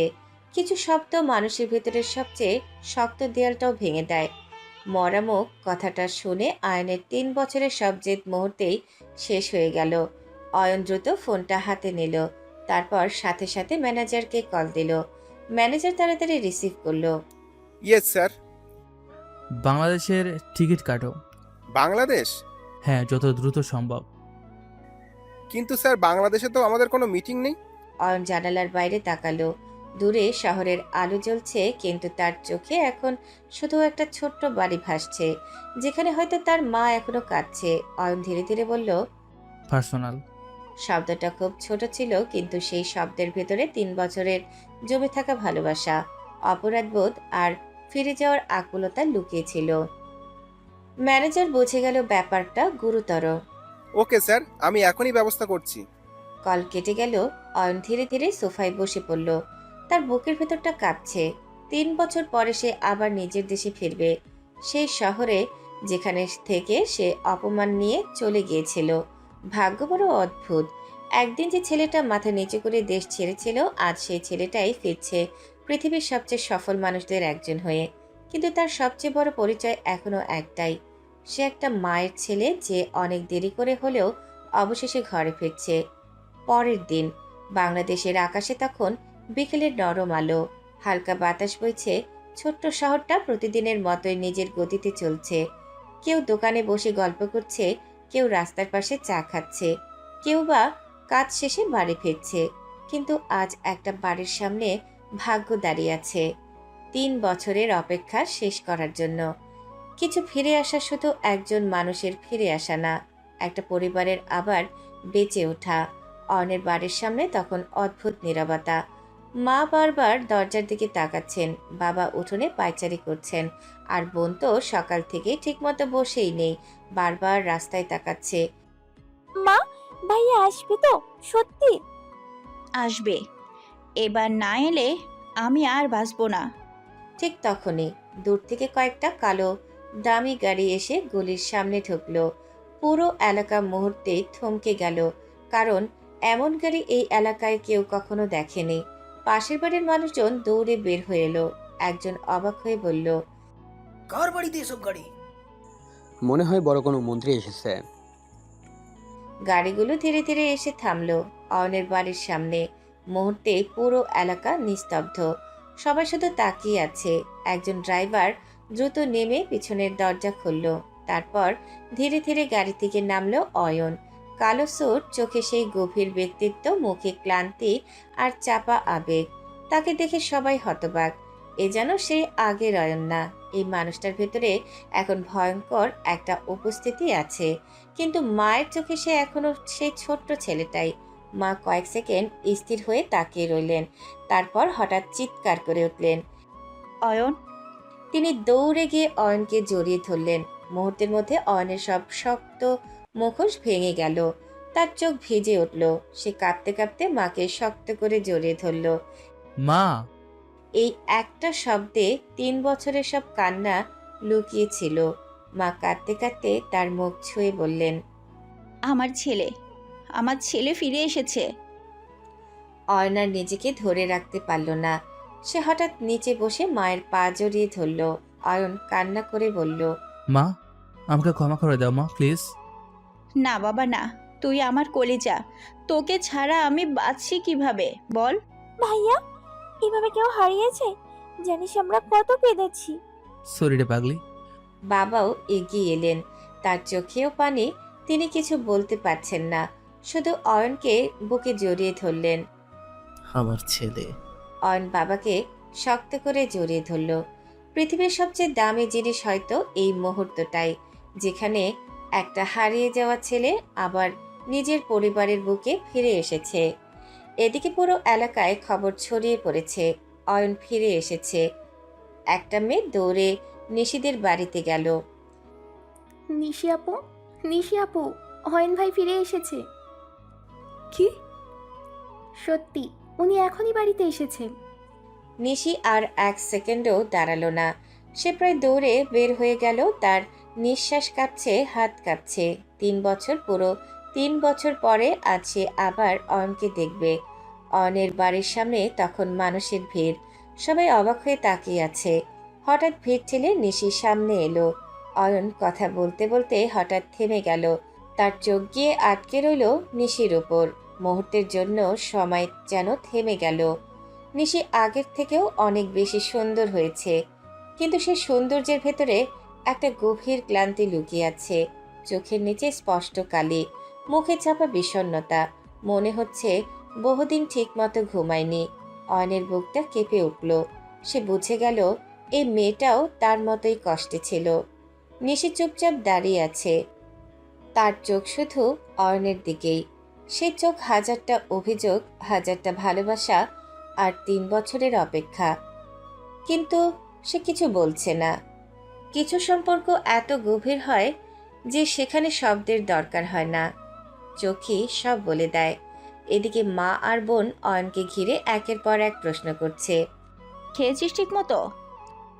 ভাইয়া, বড় বাড়িতে থাকিস নাকি? কষ্ট হয়েছে খুব, তাই না বাবা? অয়ন সবার প্রশ্নের উত্তর দিচ্ছে, কিন্তু তার চোখ বারবার নিশির দিকেই চলে যাচ্ছে। আর নিশি, সে এখনো নিঃশব্দে দাঁড়িয়ে আছে। কারণ এতদিন পরে নিজের সবচেয়ে প্রিয় মানুষটাকে সামনে পেয়ে সে বুঝতেই পারছে না কাঁদবে নাকি শুধু তাকিয়ে থাকবে। অয়নের বাড়ির সামনে তখনও মানুষের ভিড়। সবাই অবাক হয়ে তাকিয়ে আছে তার দিকে। কেউ বিশ্বাসই করতে পারছে না এই সেই অয়ন যাকে একসময় সবাই অপমান করত। আজ সেই ছেলেটার সামনে দাঁড়াতে পর্যন্ত ভয় লাগছে সবার। সময় মানুষকে এমনভাবে বদলে দেয়, একদিন যারা অবহেলা করত তারাই পরে দূর থেকে তাকিয়ে থাকে। এদিকে অয়ন সবার সাথে কথা বলছে, মায়ের সাথে, বাবার সাথে, বোনের সাথে। বোন একের পর এক প্রশ্ন করেই যাচ্ছে। ভাইয়া, আমেরিকায় কি সত্যি এত বড় বড় বাড়ি হয়? তুই কি সত্যি নিজের প্লেন ইউজ করিস? তোর অফিসে কি হাজার মানুষ কাজ করে? অনেক শুকিয়ে গেছিস বাবা, ঠিক মতো খাস না তাই না? তুমি পাশে থাকলে মোটা হয়ে যাব আবার। সবাই একটু হেসে উঠল, কিন্তু এই হাসির মাঝেও একটা মানুষ নিঃশব্দে দাঁড়িয়ে আছে, নিশি। সে এক দৃষ্টিতে অয়নের দিকে তাকিয়ে আছে। 3 বছর পরে নিজের সবচেয়ে প্রিয় মানুষটাকে সামনে পেয়েছে, কিন্তু অয়ন একবারও তার সাথে কথা বলছে না, একবারও না। নিশির বুকের ভেতরটা ধীরে ধীরে ভারী হয়ে উঠছে। সে নিজেকে বোঝানোর চেষ্টা করলো হয়তো অয়ন ব্যস্ত, হয়তো পরে কথা বলবে। কিন্তু মিনিট কেটে যাচ্ছে, অয়ন সবার সাথে কথা বলছে, শুধু তার সাথে না। সবচেয়ে বেশি কষ্ট তখনই হয় যখন নিজের সবচেয়ে প্রিয় মানুষটার কাছে নিজেকে অপরিচিত মনে হয়। নিশির চোখ ধীরে ধীরে ভিজে উঠল, তার বুক কাঁপছে। সে নিচে হয়ে হাসার চেষ্টা করলো, কিন্তু পারল না। তার মনে হতে লাগলো অয়ন হয়তো সত্যিই তাকে ভুলে গেছে। 3 বছর, এই 3 বছর সে শুধু অপেক্ষা করেছে। কত বিয়ের প্রস্তাব ফিরিয়ে দিয়েছে, কত রাত কেঁদেছে, কতবার অয়নের ছবির দিকে তাকিয়ে থেকেছে। আর আজ অয়ন তাকে চিনেও যেন চিনছে না। নিশির চোখ থেকে টপ করে পানি পড়ে গেল। সে দ্রুত চোখ মুছে পিছিয়ে গেল। কেউ খেয়াল করলো না, শুধু অয়ন দেখলো তার চোখ এক মুহূর্তের জন্য থেমে গেল নিশির ভেজা চোখের ওপর। কিন্তু সে কিছু বলল না। নিশি আর দাঁড়িয়ে থাকতে পারল না। সে হঠাৎ ঘুরে দৌড়ে চলে গেল। মা অবাক হয়ে বললেন, আরে নিশি চলে গেল? অয়ন, ওকে থামা। অয়ন চুপচাপ নিশির চলে যাওয়া দেখল। তার চোখে অদ্ভুত একটা গভীরতা। তারপর ধীরে ধীরে বলল, যাক মা, কিছু কষ্টের পরে আবার অনেক বেশি সুখ হাতছানি দেয়। মা পুরো বুঝতে পারলেন না, কিন্তু অয়নের চোখে আজ অনেক দিন পর অন্যরকম একটা আলো দেখা যাচ্ছে। যে মানুষটা 3 বছর ধরে নিজের অনুভূতিগুলো লুকিয়ে রেখেছিল, আজ সে প্রথমবার নিজের হৃদয়ের জন্য কিছু ভাবছে। এদিকে নিশি দৌড়ে বাড়িতে ঢুকলো। তার বুক কাঁপছে, চোখ দিয়ে অনবরত পানি পড়ছে। সে নিজের রুমে ঢুকে দরজা বন্ধ করে দিল। তারপর বিছানায় বসেই হাউমাউ করে কেঁদে উঠল। আমাকে ভুলে গেছেন? সত্যি ভুলে গেছেন অয়ন ভাই? সে কাঁদতে কাঁদতে অয়নের পুরনো একটা ছবি হাতে নিল। এই ছবিটা সে 3 বছর ধরে লুকিয়ে রেখেছে। কত রাত এই ছবির সাথে কথা বলেছে, কতবার বলেছে একদিন আপনি ফিরবেন, কিন্তু আজ মনে হচ্ছে সে একাই অপেক্ষা করেছে। নিশি কাঁদতে কাঁদতে বলল, আমি যে এতদিন শুধু আপনার জন্য অপেক্ষা করেছি, একটা দিনও ভুলিনি আপনাকে। সে মুখ চেপে ধরে আরো জোরে কাঁদতে লাগলো। অপেক্ষা তখনই সবচেয়ে বেশি কষ্ট দেয়, যখন মানুষ মনে করে তার অপেক্ষার কোনো মূল্যই ছিল না। এদিকে অয়ন নিজের রুমের জানালার পাশে দাঁড়িয়ে আছে। বাইরে সন্ধ্যার আলো ধীরে ধীরে অন্ধকারে মিশে যাচ্ছে। তার চোখের সামনে বারবার নিশির কান্না ভেজা মুখটা ভেসে উঠছে। অয়ন ধীরে ধীরে চোখ বন্ধ করলো।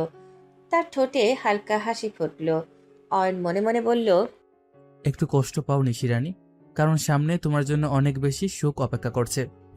তার বুকের ভেতরে আজ অনেক দিন পর অদ্ভুত শান্তি লাগছে, কারণ এবার সে আর পালাবে না, আর দূরে যাবে না। এইবার সে নিজের সবচেয়ে প্রিয় মানুষটাকে নিজের জীবন থেকে হারাতে দিবে না। পরের দিন বাংলাদেশের সকালটা আজ অন্যরকম ভারী। বাতাসেও যেন অদ্ভুত চাপা নীরবতা। নিশির ঘরের জানালা দিয়ে আলো ঢুকছে ঠিকই, কিন্তু তার ভেতরের অন্ধকারটা যেন আর কমছে না। রাতভর সে ঘুমাতে পারেনি। চোখ ফুলে গেছে কান্নায়, মাথা ভারী হয়ে আছে। কিছু রাত মানুষকে শুধু ঘুমহীন করে না, ভেতর থেকে ভেঙে দেয়। ঠিক তখনই দরজায় টোকা পড়ল।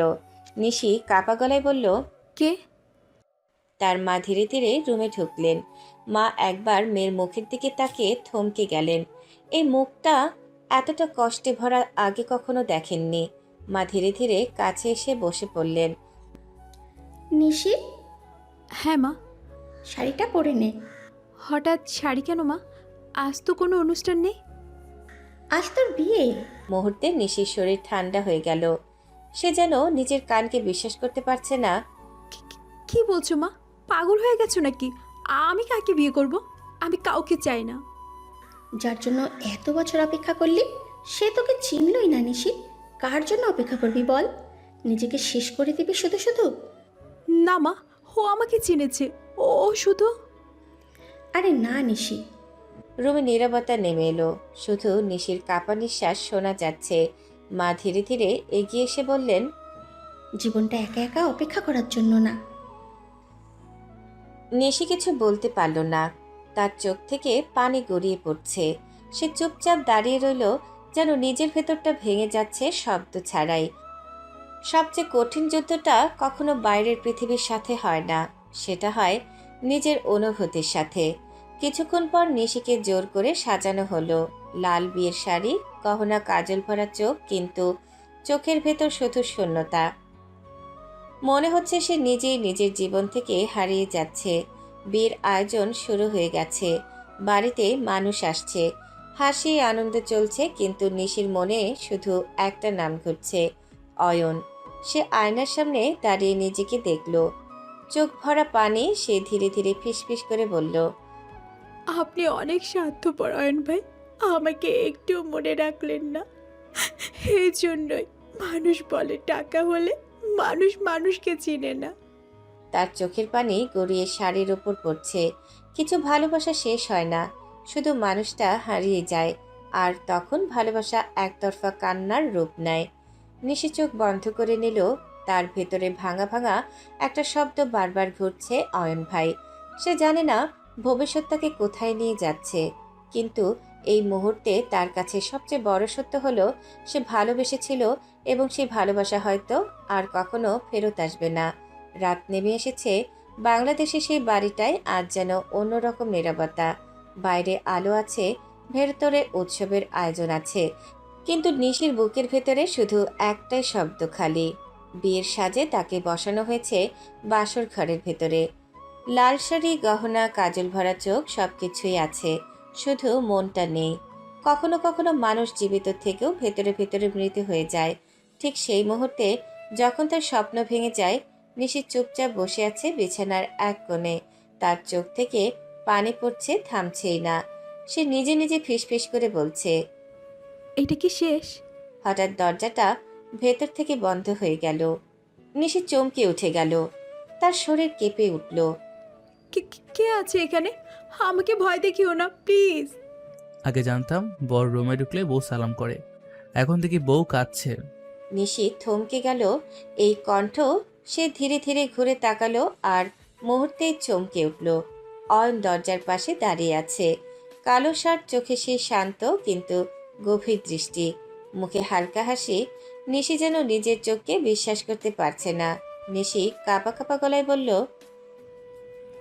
আপনি আপনি এখানে কেন, স্বার্থপর লোক? তার চোখ আবার ভিজে গেল। অয়ন ধীরে ধীরে এগিয়ে এলো। তার প্রতিটি পদক্ষেপে যেন ঘরের বাতাস বদলে যাচ্ছে। অয়ন হালকা হেসে বলল, যা বাবা, এত বড় সারপ্রাইজ দিলাম আর তুমি রাগ করছো? মানে কি আপনার? আপনি তো... আরে বোকা, আমার সাথেই তো তোমার বিয়ে হয়েছে। কি? আপনি মজা করছেন? আমি কি কখনো তোমাকে ছেড়ে যেতে পারি? নিশি এবার আর নিজেকে ধরে রাখতে পারল না। সে দৌড়ে গিয়ে অয়নকে জড়িয়ে ধরল। আপনি আপনি সত্যি আছেন? তার কান্না এবার থামছে না। অয়ন একটু শক্ত করে তাকে জড়িয়ে ধরল। পাগল মেয়ে, এত কাঁদো কেন? আমি ভেবেছিলাম আপনি আমাকে ভুলে গেছেন। আমি তোমাকে ভুলবো? তুমি তো আমার অসমাপ্ত গল্প। নিশি লজ্জায় চোখ নামিয়ে নিল। অয়ন ধীরে ধীরে তার মুখ তুলে বলল, এদিকে আসো, কাঁদো না। সে ধীরে ধীরে নিশির চোখের পানি মুছে দিল। তারপর কপালে আলতো করে হাত রাখল। নিশি চুপচাপ দাঁড়িয়ে আছে। তার হৃদস্পন্দন যেন পুরো ঘর জুড়ে শোনা যাচ্ছে। অয়ন নিচু গলায় বলল, আমি ফিরে এসেছি, আর কোথাও যাব না। আমি ভেবেছিলাম আপনি আমাকে আর চান না। আমি যদি না চাইতাম তাহলে আজ এখানে থাকতাম।